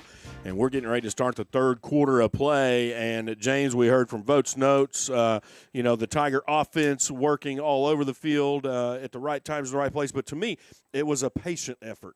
They didn't just come out and blow the doors open. They started to score, what was it, 5 minutes left in the first quarter before we saw some of those connections start to really pay off. That's exactly right. And pay off, have they ever? As I said earlier, they've really spread the wealth around with scoring and more players scoring thus far. Yount, let's go down through Yount. Bruce, help me out. Who else got touchdowns? Yount, Jones. What's that on receiving? No, touchdowns. Oh, touchdown. You got Yount. Ooh, what a hit. Brody Matheson. Brody, thank you. And, That's the one I was missing.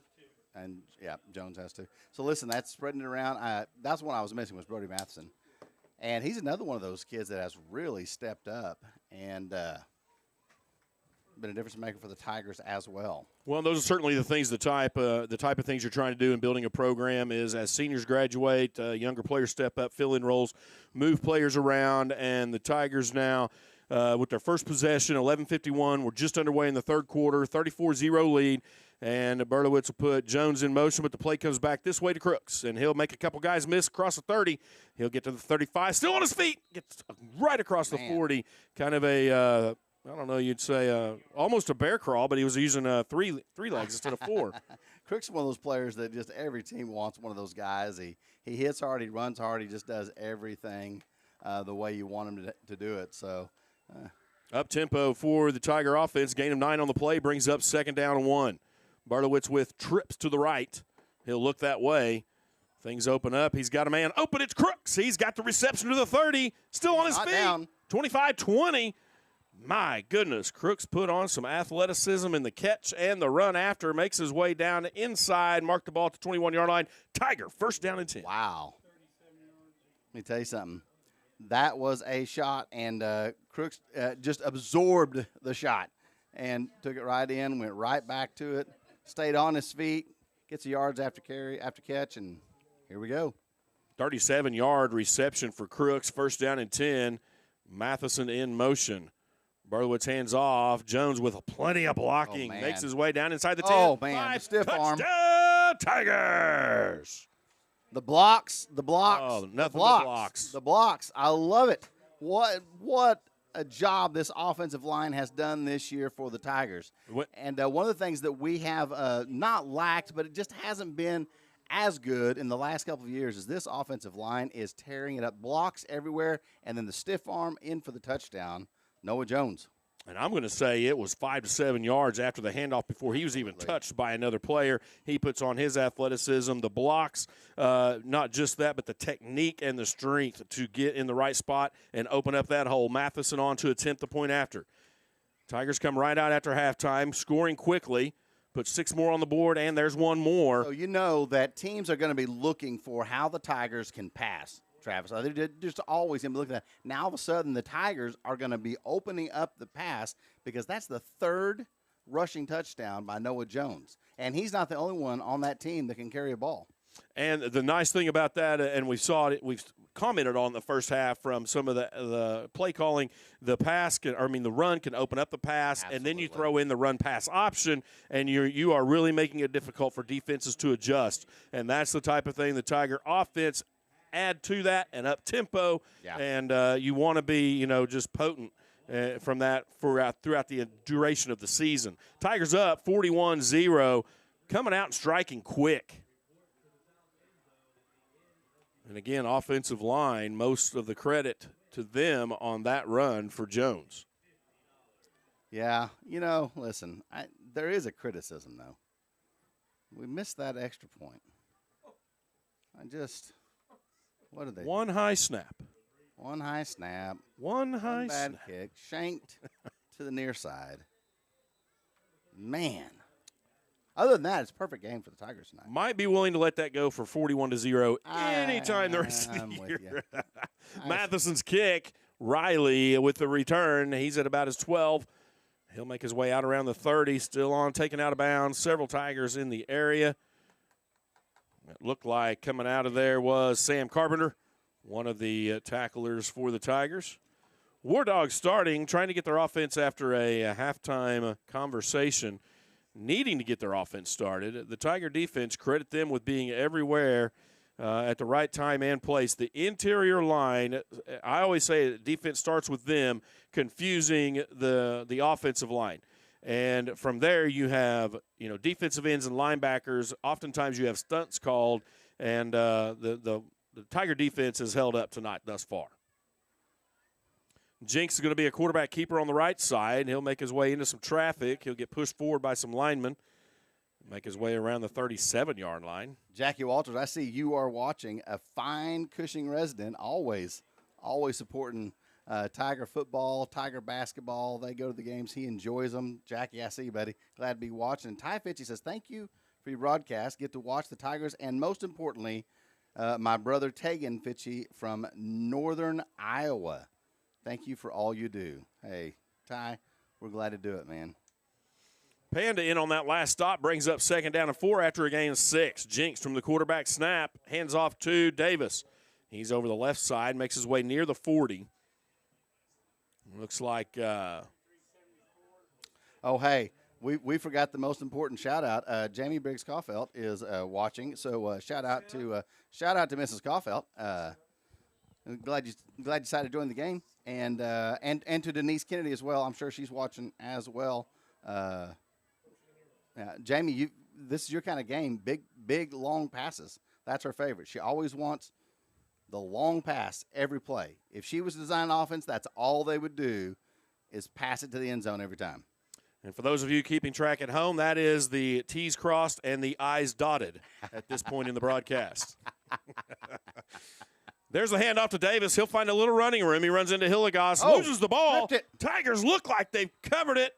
They strike, and the official agrees. Tigers have the ball now. 1st down and 10 in War Dog territory. Is that Horn that came up with it? I believe it was. I think Horn came off the pile with it. I'm having a hard time differentiating between Jacob Horn, number 9, and Kiwa Tate, number 8. But I'm pretty sure that was Jacob Horn. Well, and definitely, again, crediting the Tiger defense for one guy gets in on the tackle, 2 or 3 come in and make something happen, and the running back eventually loses the ball, and other Tigers are in the area to jump on the ball, and that is a turnover in the Tigers' favor, starting from the War Dog 46-yard line, 1st down and 10. The last couple of games we've called the big Tiger play early on in the game, and I'm kind of wanting to go a little bit deeper here, but, man, there's been so many we could have called already. There it is. Here comes one right here. Jones finds running room. Hey, listen, I'm going to call it right there. That is your Blue Sky Bank Big Tiger play with 8 minutes, 59 seconds. And I'm going to give that Big Tiger play to the offensive line and a hole that you could have driven a Mack truck through. A fat guy like me could have got through that hole. Good job, offensive line. That's your Big Tiger play from Blue Sky Bank. Don't forget, every time they do that, they are giving money to the athletic department, supporting your Tigers. Go tell Blue Sky Bank how much you appreciate their Big Tiger plays. That was the 3rd touchdown for Noah Jones tonight. That one a 47-yard stampede. As it was, hole opens up. He cuts to his right, nothing but open green grass or artificial turf, as the case may be. Matheson with the extra point. Kick is up. Looks good. It is good. 8:58 remaining in the 3rd quarter. Tigers come out, both on offense and defense. Quick strike, 48-0, the Tiger lead. And normally in this case, we may start to see some of the younger Tiger players get some experience, which we've talked from week in and week out. When we have that opportunity, it does nothing but help the program. That's exactly right. Hey, I'm going to tell you that touchdown was brought to you by the Blue Sky Bank and their Big Tiger play. And I said we're giving that one to the offensive line for sure. They are most definitely the most underrated, most valuable players on the field for the Tigers. War Dogs will get set to return once again. Braylon Riley on the near side, deep, far side, Seth Davis. Riley had most of the returns so far this evening. He is a junior, and Seth Davis, starting running back, is a sophomore. So Much like a Bristow team earlier in the year, the War Dogs have a lot of talented players in youthful positions and have not been able to get anything going against the Tigers thus far this evening. Matheson will set to kick from his own 40-yard line. 8:59. He usually gets a 3 or 4 step and then boots it, usually around the 10 or even deeper, depending on what he wants to do. That one will go deeper. Riley from the 5. He'll return to the near side. A couple blocks. The Tiger defense eventually there. Before he gets to the 25-yard line, call it the 24. And we're going to number 26. We're going to call that one for Sam Carpenter. Also saw Tegan Fitchie, and I believe, well, there were a few other Tigers. I lost the numbers. I went across the field. A few other Tigers in on that play. So a nice special teams effort, keeping the War Dogs on their end of the field. Spot the ball to 24-yard line, first down and 10. Jinx continuing from the shotgun, has Davis to his right. Twins right side, singles far side, and it's quarterback keeper. Credit his line for opening up a hole as well. However, Burgett and can't get a number there. Oh, Yount closing the hole and not allowing much more than 4 yards on the gain. Brings up second down and 6. You know, for the longest time, I called him Burgett, and the truth is, I just like the sound of Burgett. He just sounds GW sounds Western, man. And he corrected me. His family's corrected me, and I know it's Burgett, but it just sounds so cool. And I still want to do it. I still want to default back to it. We know GW Burgett is a great Tiger. Davis with the handoff cuts back. He won't have much. He'll have a few yards on the gain. Burgett again on the stop. Don't forget, folks, every time after the game, we'll stick around so you can hear Coach Morgan's interview as our post-game interview. I believe there's a Blue Sky sponsor. Bank, Yeah. Blue Sky Bank's post-game interview. And we're pretty excited about what they're doing there as well. We get to hear his thoughts every week, and we'll try to catch him on the side. And we try to catch him on the away games and the home games as much as we can. Sometimes we can't always do that, but we'll definitely try to get down there and hear his thoughts about this game. And what does this say for the rest of the district? Jinx tries the quarterback keeper, and he's trying to get a couple of yards. As there's a 3rd down and 2. The ball came loose, but it was after the play. He'll make his way to the 33-yard line. It will be short of the first down. So the yard to gain is the 34, so brings up 4th down and 1. You know, coaches never want to look ahead, but I'm not a coach, so I get to look ahead. I get the joy of doing the thing that they never want to do. So Cushing coming in here, their schedule, Miami, and then next week, here Miami, then next week is Catoosa. But here's the game that I think. At Catoosa. Okay. But then at home in 2 weeks is Wagner. Wagner comes to Cushing. Jinx loses it. Picked up. Tigers have it. Horn. He's in for the touchdown. The Tigers finding yet another way to score. Wagner, former state champion, but they're coming in this year. They're 2-2. And usually a tough team. They beat a pretty tough Locust Grove last week, 20-18. So got beat by Grove. They beat Tahlequah 43-3 and got beat by Coweta 9-7. So I would think, guys, that that's going to be the toughest one that we have this year is in our district would be Wagner, but you never know who's going to surprise you. That one's no good as well. So another pull to the left, I believe. 54-0, 6:26 remaining in the third quarter. Tiger defense making it happen on that play off of the bobbled snap by the War Dogs. Baker Pharmacy and Medical Supply, Susan Coing and Doug Baker at 918-225-2200. Cushing's only locally owned pharmacy. We specialize in compounding, including natural hormone replacement. Our medical supplies include wheelchairs, walkers, nebulizers, diabetic testing, and ostomy products. We bill Medicare and Medicaid as well as other insurance. 1022 East Cherry Street in Cushing. That's Baker Pharmacy and Medical Supply.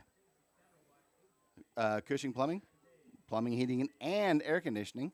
You can give them a call at 918-225-3300. 215. That's Cushing Plumbing and Air Conditioning. Tigers again at Miami, 2 hour, 15 minutes, 2.5 hours away. So it's going to be a late night, early morning for us as well as the Tigers and the fans that made the trip. If you're watching from home or wherever you are, we're glad you're joining us as the Tigers have a 54-0 lead. And now we should certainly see some younger players for the Tigers come in. 6:26 remaining in the third quarter. Matheson will kick off from zone 40. And there's a low Squib. kick. That one will be taken from the 20-yard line. Immediately in on the tackle for the Tigers, Wyatt Heisler. Check that. Nope. Sam Carpenter. Number 26 possibly on that tackle. That's right, number 25 and 26. Emerson Harper was there, but 26, Sam Carpenter on the tackle. Kyler Walker listed as a sophomore return man. Spots the ball at the 32-yard line. First down and 10, War Dogs.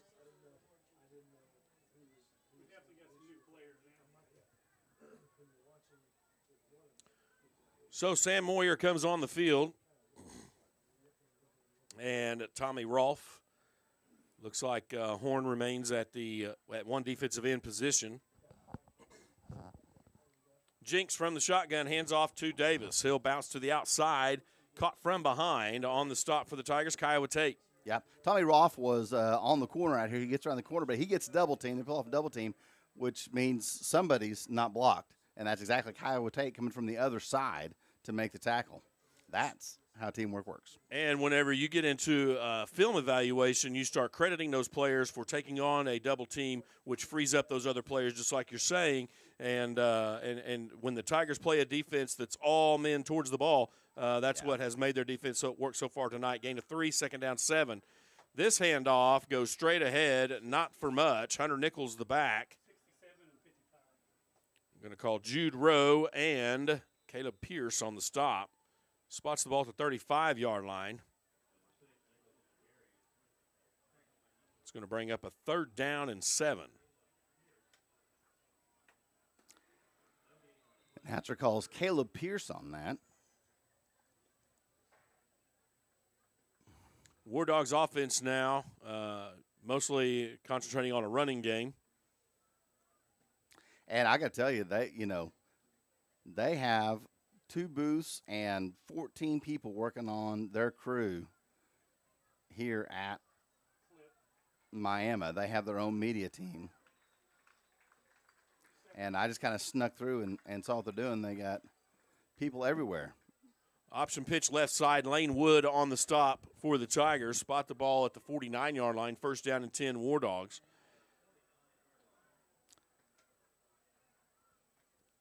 And if I'm not mistaken, Hunter Nichols is now taking the snaps, number 6. I believe you're right. Or he's in the running back position. Oh, yep. Yeah, there it is. Okay, so quarterback keeps it. Makes the handoff He'll right make a inside. He's couple got some tackles. room.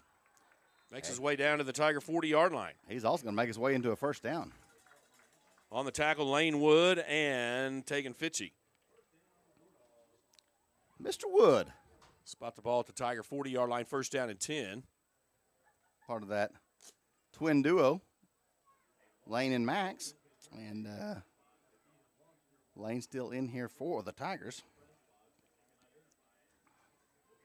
So Jinks remains at quarterback. He's got trips to the left side, and he's got Nichols to his right side in the backfield. Jinks with the snap, hands off to Nichols. He's caught in the backfield, dropped for a loss. I don't know if you guys could hear Bruce on our mics, but he said, "Oh, nice," and he's exactly right. That was a nice play. Camden Wilson with the initial hit in the backfield. 2-yard loss on the play brings up second down and 12. Spot the ball at the Tiger 42-yard line. So younger players getting some opportunity now. 3.5 minutes remaining in the third quarter. Tigers have a 54-0 lead. The War Dog offense getting set. Put 2 receivers to the far side, 1 to the near. Single back set next to the quarterback. Jinks in the backfield, fires to the left, has a receiver. Makes a move. That pass complete to Garrett Walls.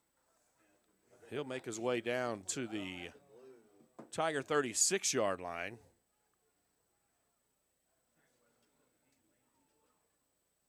Lane Wood in on the stop.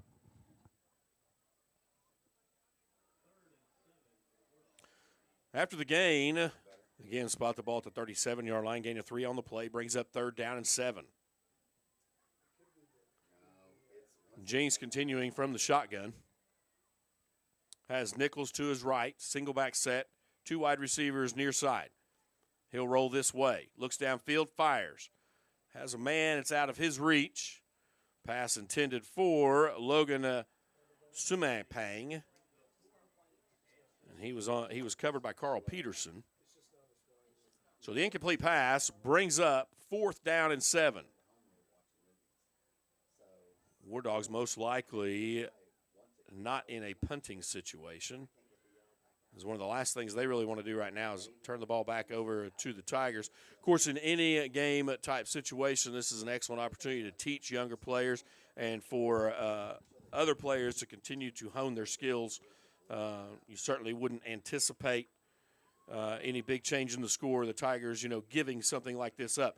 That, for example, is an excellent opportunity on film to come back to those younger players in the film room and just hammer. Patience, watch the ball, don't jump off sides. That 5-yard penalty against the Tigers changes it from 4th and 7 to 4th and 2. Spots the ball at the Tiger 32-yard line. War Dogs back to the line of scrimmage, 2 wide receivers near side, single to the left side, far side. Jinks with the snap. He's going to follow his blocker, cuts to the outside, makes a man miss, finds his way down to the 25.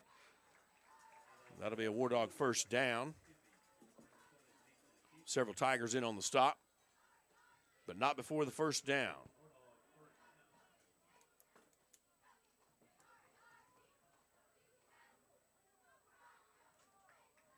The War Dog offense now subbing out a couple players. We haven't seen a pass.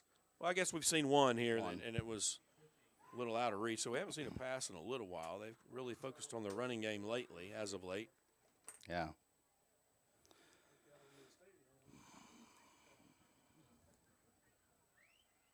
War Dogs, same formation, 2 wide receivers near side, 1 to the far side. Jinks with the handoff. Nichols runs into several Tigers, maybe a gain of 1 on the play. That'll bring up 2nd down and 9. Look like Jude Rowe in on the stop. And a host of other Tigers. Spots the ball at the Tiger 24-yard line. And certainly in a game with a lopsided score at this point, you want to train your younger guys and give them the opportunity to really bow their backs here and build a wall and don't let them score now. Teachable moments in a football game. Here's the option to the right side. Nichols with the pitch.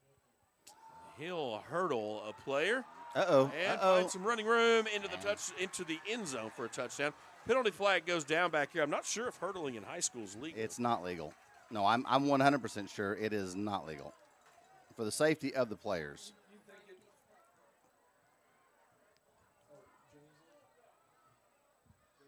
Yeah. So a play that credits a player with some athleticism and some speed and creativity possibly. Nonetheless, in high school right now anyway, is illegal and will probably be called back. Yeah, I was just fixing to say, some of the players say, come on, Hunter. The fans, I mean, I was just fixing to say, there goes the shutout, but that's probably going to keep the shutout going for the Tigers. They are going to wave it off. Oh, well. I'm not even going to guess, but I'm going to go with 54-6 is our current score, 139 remaining 3rd quarter. Hey, listen, I'm not disputing you. Yeah, that conversation could have been a number of things, but we're going to go with what we saw and what we think, and it's 54-6. So the War Dogs score 139 remaining 3rd quarter, and they'll come on and attempt the point after, possibly 2-point conversion. Indeed, 2-point conversion coming up. Nope, I stand corrected. Actually, I sit corrected. You sit corrected. If you're watching and you're a wide receiver running back, listen, there's a reason that's not legal in high school. It is a very dangerous move. Extra point is up and good. That was held by Garrett Walls. I was trying to make sure. Yeah. Hey, listen, while you're looking at that, I'm going to tell you about Horizon Construction. Your home is our pride. We can handle any project under the sun. Brent Carrera at 918-399-5835. That's Horizon Construction. Commercial, residential, custom build, or remodel. Visit them online at www.horizonconstruction.biz. Also, Farmers Insurance. Go see Dina Floyd for all your Farmers Insurance needs. You can see her at 201 East Main Street in Cushing, or give her a call at 918-225-0726. Call today for the savings you deserve. I was looking while you went through those. At number 8, Shane Duthett was the extra point kicker for the War Dogs. So the Tigers will be back on offense. The kickoff return team will come out.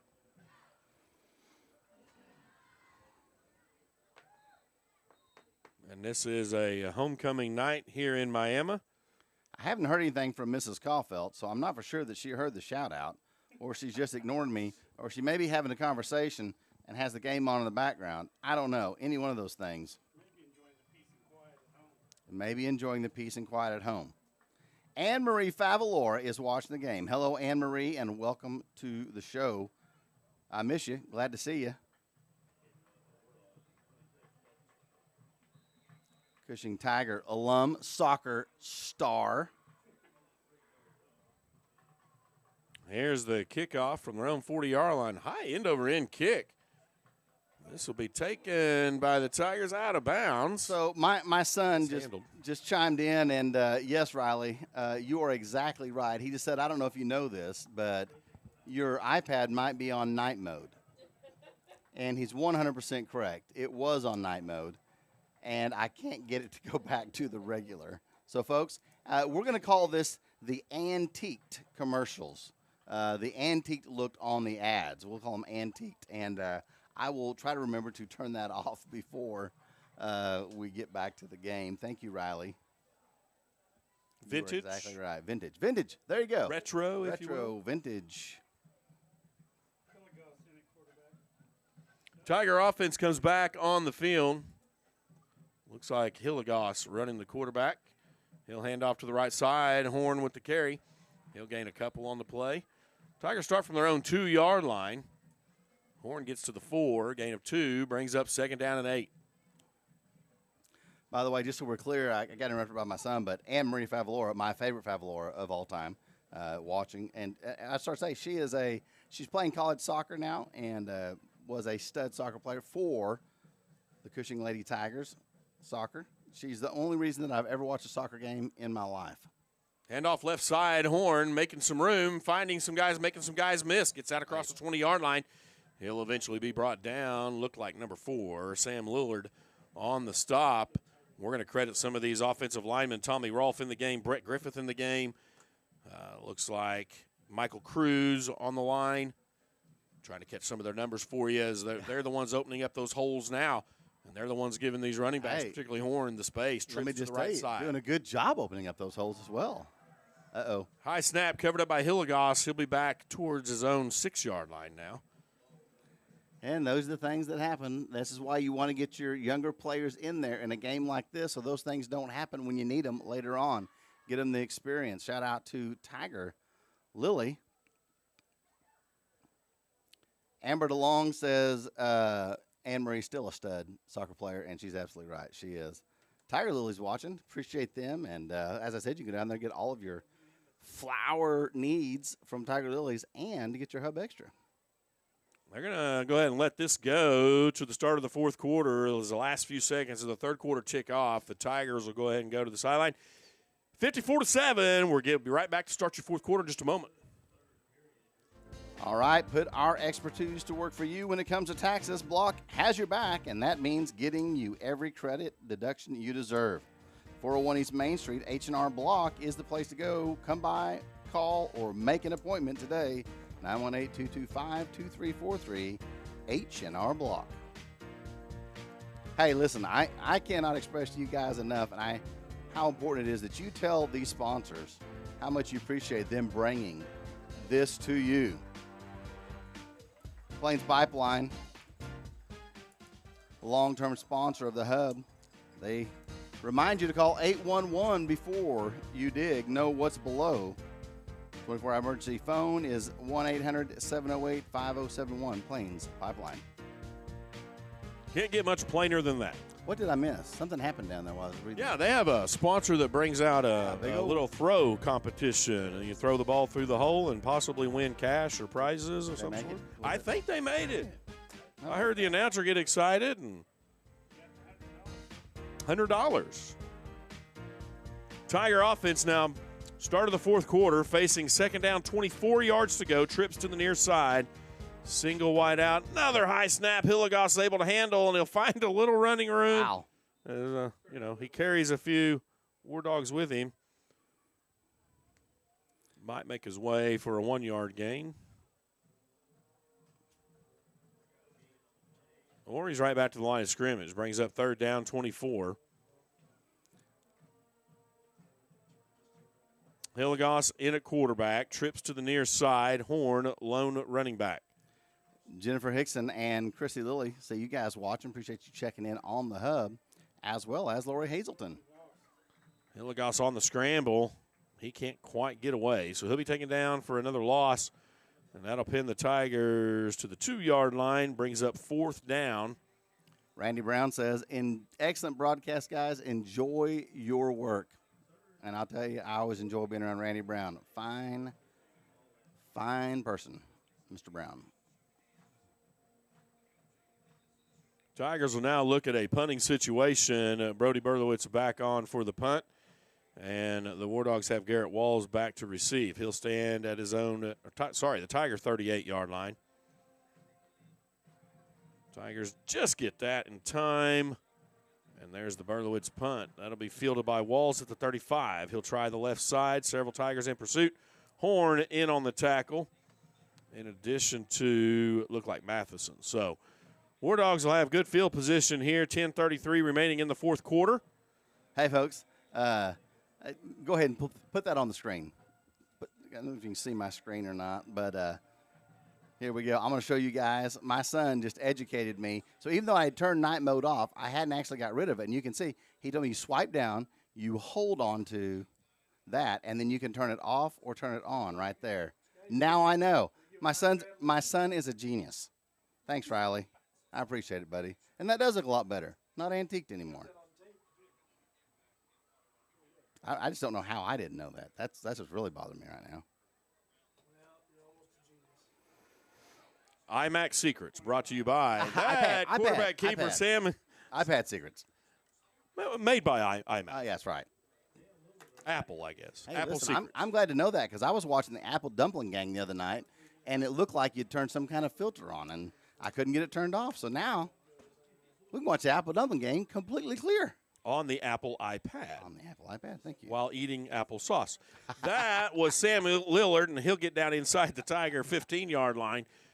He'll get a first down. 1st and 10 now. Lillard remains a quarterback. Hands off to Davis. Look like for the Tigers, Camden Wilson in on the stop. Kristen Kelly checking in. Appreciate you watching as well.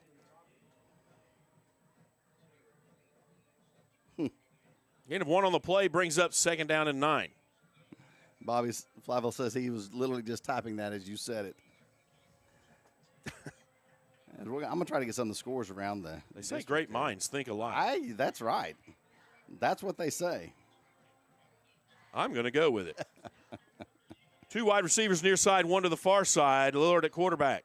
Davis remains at running back. He'll stay in block. Here's the pass from Lillard to the end zone. Has a man and a reception touchdown. War Dogs. On the coverage for the Tigers was Sam Carpenter, and he was there. He was in position. Nice pass by Lillard, and the War Dogs will credit them with that touchdown as Carpenter was there. It was just a nicely thrown pass. So, nonetheless, 54-13, 9:03 remaining fourth quarter, and the War Dogs will attempt the point after. That will be Shane Duffett. On again to attempt. Should be Garrett Walls to hold.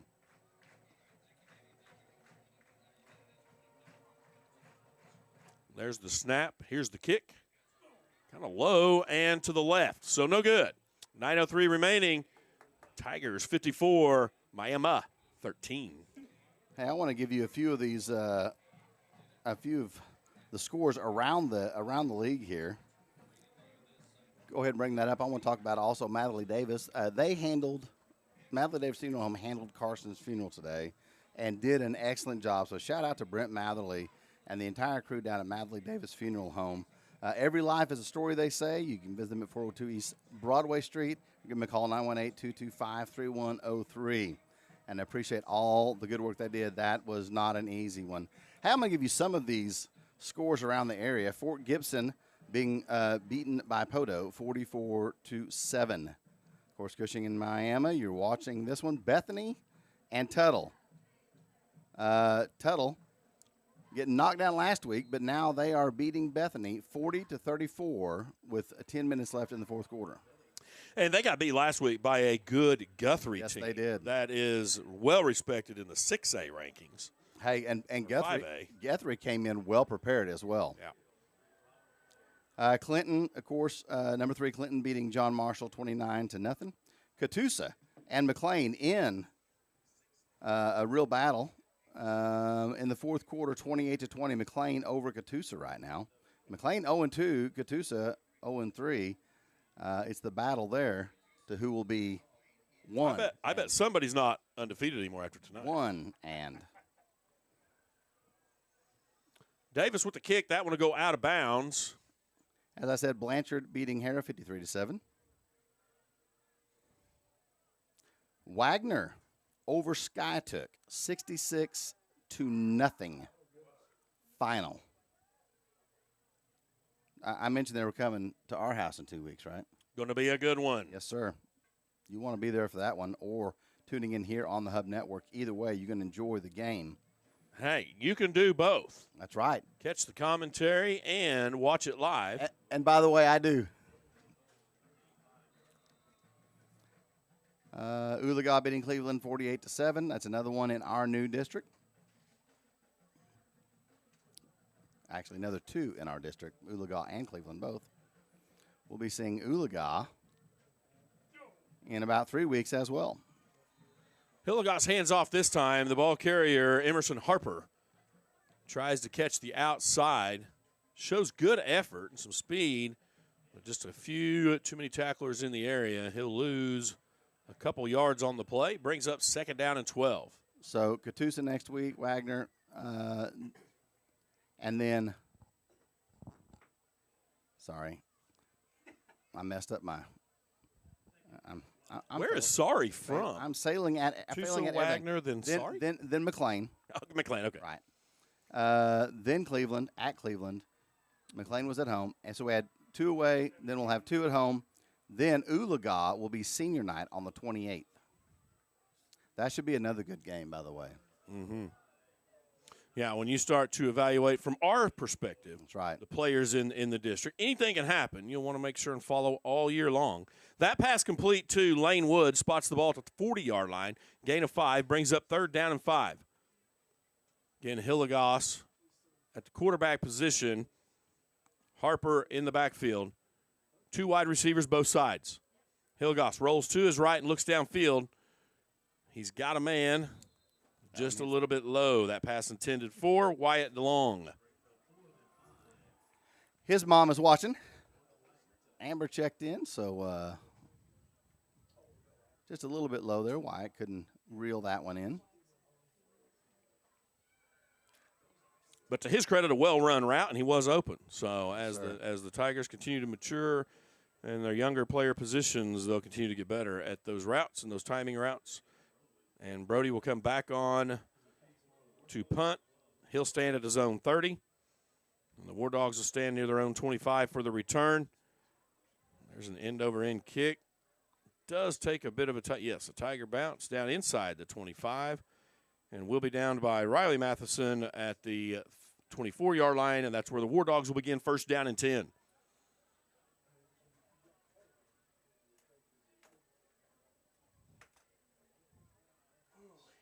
(54-13), 7.5 minutes remaining in the game. Tigers on a long road trip today. Which means we're on a long road trip home. Tomorrow morning. Yeah, sometime tomorrow morning we should come rolling back in. And, hey, we're doing this for you folks at home. So, or wherever you are, all around the country, evidently. We've had people checking in from all around the country tonight. And even, well, I think outside of the country.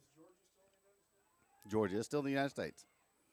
But there's rumors. There's a handoff and a cut back to the near side and some speed turned on. That's going to be Nichols, the running back. He'll be taken down by 35. Lennon Pollard. Leonard Paul brings him down. There's a flag all the way back near the 40-yard line on that one. So Nichols remaining in the running back position. And just as expected, that was holding against Wagner. And I believe that's Lillard that is still in at quarterback for the War Dogs. You know, one of the things that strikes you about that play particularly is the speed. Lennon Pollard's a fast dude. Hey, listen, that number 6. He was off to the Nichols races. Was moving, and Pollard reined him in.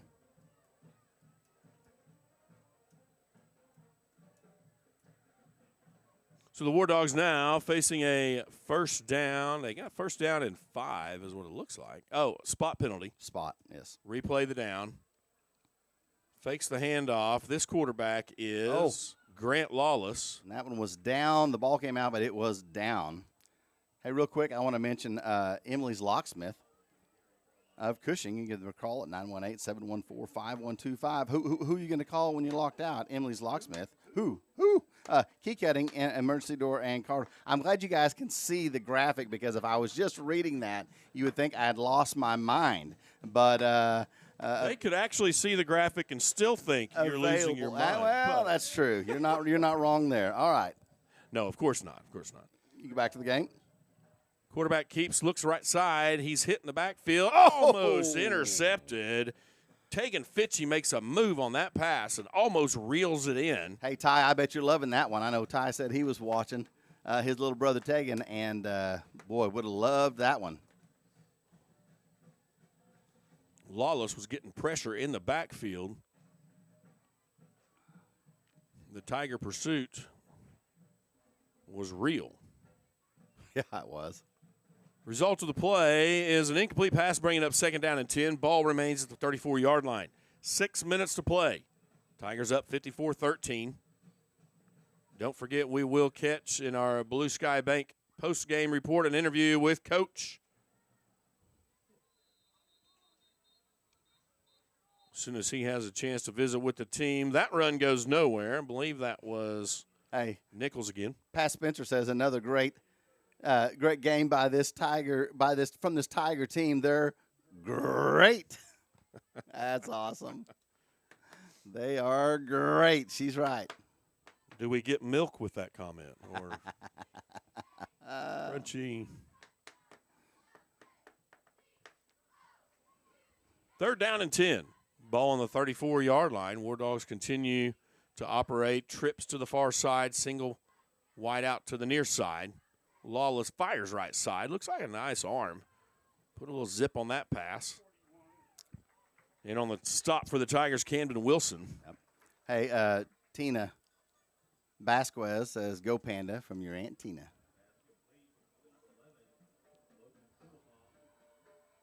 Panda had a good game tonight, both sides of the ball. That interior line on both sides, causing havoc on defense. He had 5 tackles and really opening up interstate-type passes on the offensive side. Lawless in the shotgun, split receivers both sides, screen to the near side, pass complete. He'll be tracked down from behind. Again. That's going to be Lennon Pollard again. Again. That pass complete to Landon Elledge. Are you going to drink that water I hand you over there? That one right there. Thank you, sir. I've got some more if you are. I got this right here. I see that you had moved to the Diet caffeine Pepsi. Diet caffeine Pepsi? Or Diet Pepsi with caffeine. I mentioned the early morning coming up, right? Yes, sir. Lawless continuing from the shotgun has trips to the right, single to the left Single back set in the backfield. I'll bet if we race home, Travis, we'd get there faster. There is a theory. You know, you drove separate. Bruce drove separate. We drove as a group. We could have a three-way race going home and just see who gets there first. Bruce isn't biting on that. Do we care to make that a little interesting? Do you care to put a little skin in the game there, Caulfield? Yeah. War Dogs get across the 50-yard line, and they'll have 3rd down, 3 coming up. Kennedy says, I've already put too much skin in this game. You guys are not racing home while I'm riding in the passenger seat. Lawless with the pass, left side. Boy, he fires it hard. Has a receiver. Kyler Walker pulls that one in. They called it good, right? Yeah, they did, and he does fire it hard, but he's a little low on all of them. You know, as he develops, he's going to be one to watch in the district coming on. Really got a great arm. He's just, you know, when you're young and everything's coming at you fast, and well, he's a 9th grader. Yeah, so he's going to great opportunity for him to play in a game type situation. When the score doesn't matter as much, but the development does. And that's what coaches are doing at this phase of the game on both sides of the ball. That's exactly right. Lawless looks to the sideline and looks like a timeout on the field. Hey, with that timeout, I want to talk about a few more of our sponsors. CBEW Professional Group, LLP CPAs, income tax planning and preparation, business consulting, bookkeeping, payroll, and training, Cushing, Pawnee, and Stillwater. Give them a call. Yeah. Now, you see, 918-225-4216. Visit them at www.cbew.com. Go Tigers. And Joe is talking in my ear over here and messing up my live reads. That's right. All right. Sorry, folks. I know I'm scrolling down through there in front of everybody like that, but I want to get to a few more of these sponsors before we get out of here tonight. RCB Bank, once again, that's RCB Bank at the half and votes notes. Lawless back There on the you are. field, 3:03 remaining in the game. Lawless back on the field and Peary back on the mic. After the timeout, 4th down, Lawless rolls to his right, has a little room. He piles forward. Camden Wilson on the stop, but 1st down is there. Spot the ball at the Tiger 44-yard line, 1st down and 10. You know, as a coach, I think you look at a freshman quarterback and you good job. You know, you pay him, so that's what you want to do. You're rolling out to your right. The defense has everything covered, but you see some green. You go pick up that 1st down, and that's what you're trying to develop out of a freshman into his sophomore, junior, and senior campaign. Good things to come from him after plays like that. That's exactly right. You know, it is fun. The really only fun thing about games like this, and we have had a lot of fun, is getting to see these young players come out and see what they can do and get the time on the field. Handoff this time goes to Bryce Barnes. Nathan Walborn on the stop. Hey, I'm going to split out of here real quick and see if I can't work my way down to the field. I'm not sure how to get down there, and so I will go a little early and make sure we catch Coach Morgan for the post-game interview. I believe that's the Blue Sky Bank post-game interview.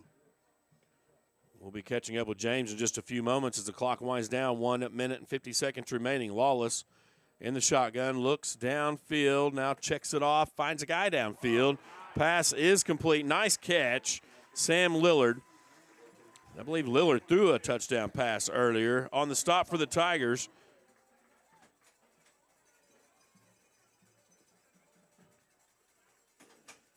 26, I believe, Sam Carpenter. Spot the ball at the Tiger 18-yard line. That'll be a 1st down and 10 for the War Dogs.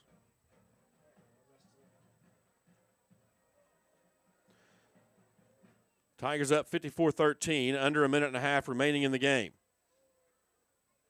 Lawless hands off, new running back. Goes to the right side. Several Tigers in on the stop. New running back is Donick Garfield.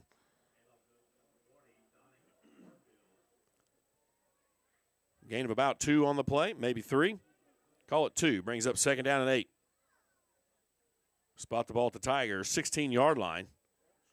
1 minute remaining. War Dogs trying to get one last score in.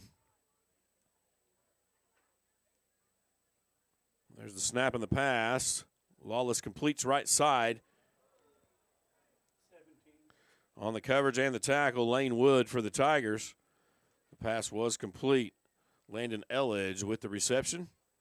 He'll be taken out of bounds. That should stop the clock. Ball spotted at the Tiger 13-yard line. Call it to 12. Brings up 3rd down. 4 yards to go.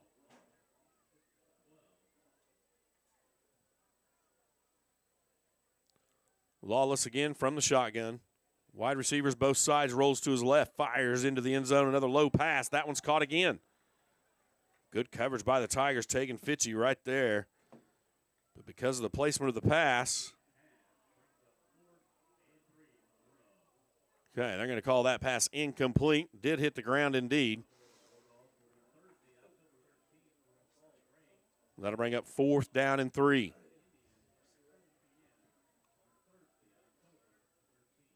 The incomplete pass will stop the clock with 38 seconds remaining. 10 seconds on the play clock. War Dogs will have to hurry to get this one in. 3, 2, and 1. There's a timeout, War Dogs. So 38 seconds remaining in the game. War Dogs forced to take a timeout in order to beat the clock. The play clock, that is. And just in kind of recap mode, we'll say that the Tigers come out this evening, and the offense took a little bit of time to get going. However, the defense kept everything on the War Dog side of the field. War Dogs had 1 turnover early in the game and got into Tiger territory. For the most part, other than that, it was later in the game before they ever got there again. And for the most part of this game, the Tigers had a shutout going on. The Tiger offense, once it started to click about midway through the first quarter, the Tiger offense took over from there, and it was hitting on all cylinders. The defense continued to do its job and caused a couple turnovers, and our score got lopsided here towards the end of the game. Tigers now have a 54-13 lead. They'll go into the conference play 1-0. District play 1-0, and they will be 4-0 on the season thus far. Lawless back on the field, has Garfield in the backfield. He'll drop back to pass. Lawless fires, incomplete pass, left side. That was 4th down. Landon Elledge, the intended receiver. The incomplete pass results in a turnover on downs. And for all intents and purposes, we'd have to guess the Tigers will go out and put a knee down on this one. And we'll stick around a little while longer to get a conversation going with Coach Morgan and get some of his thoughts putting this game behind and getting ready for the next week.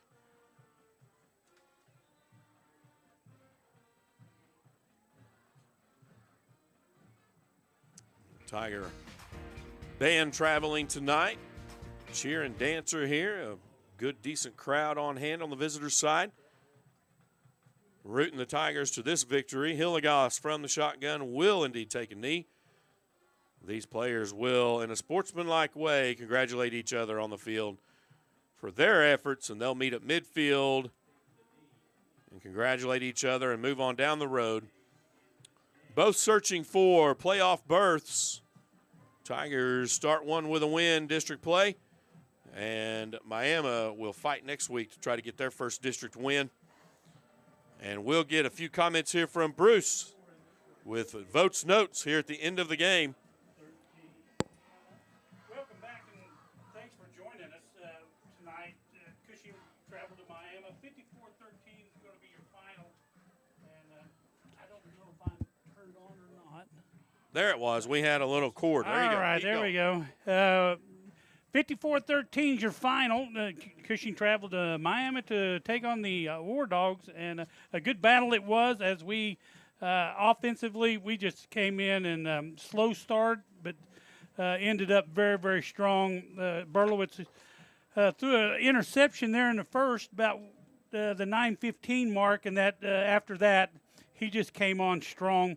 He had 10 passes and for 161 yards and 3 TDs, and then he set out most of the second half. Hilligoss came in, 2 passes for 7 yards for Hilligoss.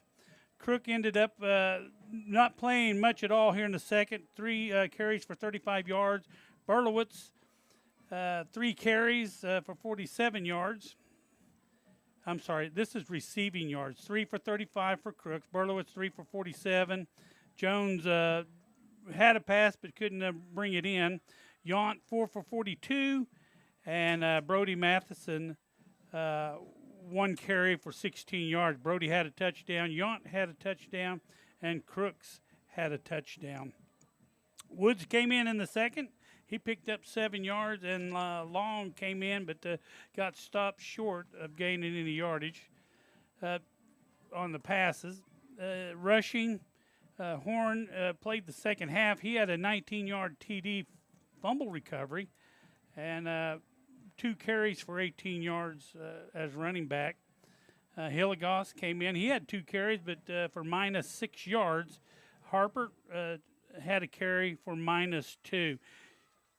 Okay, and thank you. And the defense, what do you say? I've got so many people on this defense that has made tackles or assisted in tackles. I don't have time to go over as we now go to James with the coach.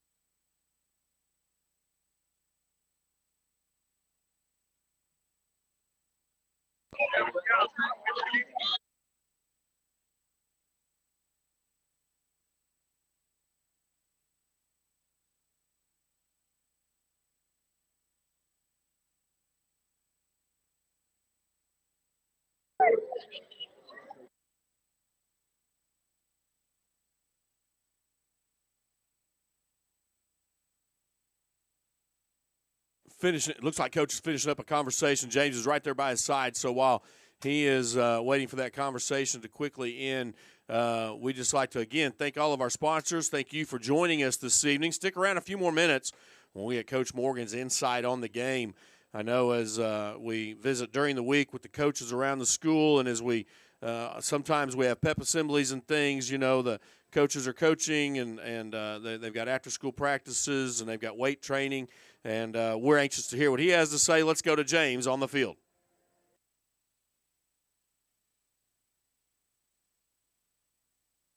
In Miami with what they're going to do, and, man, slow start, Cushing takes off and takes control of the game. Yeah, you know, I think a lot of teams are going to game plan and try to keep our offense off the field. And, you know, they were using the play clock early on, and they were able to get a couple first downs there. And then we come out and we throw an interception. And, you know, it took a little bit just to get in the swing of things, but once we did, it took off. What did you get? Did it really take off? And Noah Jones with four rushing touchdowns line. How does that open up the rest of the offense now for you? I mean, you can see the results of that tonight. Whenever Noah puts a foot in the ground and he hits a gap, he can outrun everybody on the field. And, you know, credit to those guys up front, too. Mixing some guys up there, and they did a good job. That's exactly right. And we gave the big tiger play of the game to the offensive line. On his last one, there's your favorite cheerleaders right there. And on the last one, they even drove a truck through that. Oh, yeah. Great job. Yeah. Hey, Coach, we got one more game on the road coming up this week. Got 2 on the road and then 2 at home. What do you expect coming in next week? A lot like tonight, kind of going into it. We haven't played Catoosa. You know, it's a new district, so we'll have to see. I know, kind of like Miami, they're improved over the last few years, and we'll trade. I know I say the same thing every week, but we'll trade the film and look at it. We've got a great group that will put in the work, and we'll do what we need to do. Hey, just secret for the listeners, like, did you really expect it to be this big tonight? I don't come. I'm probably different than most. I don't come into them expecting any of them to be like this, but whenever we're playing well and we're doing it together, great things happen, and it's shown the last 4 weeks. Nice prize, Coach. Great job. We appreciate your time. Thank you very much. See you next week, man. Back to you guys. Thanks, Coach. Thank you. Appreciate it. So there's some insight from Coach Morgan as the Cushing Tigers come out victorious this evening and they'll head home and start getting to work for next week's game against Catoosa, which you can catch right here on Hub Network Live, right here on Facebook and or YouTube. And for all of us here bringing you this broadcast on behalf of all of our sponsors, thank you for tuning in this evening. We are going to sign out from Miami, where your Tigers were victorious tonight. We'll see you next time. Good night and God bless.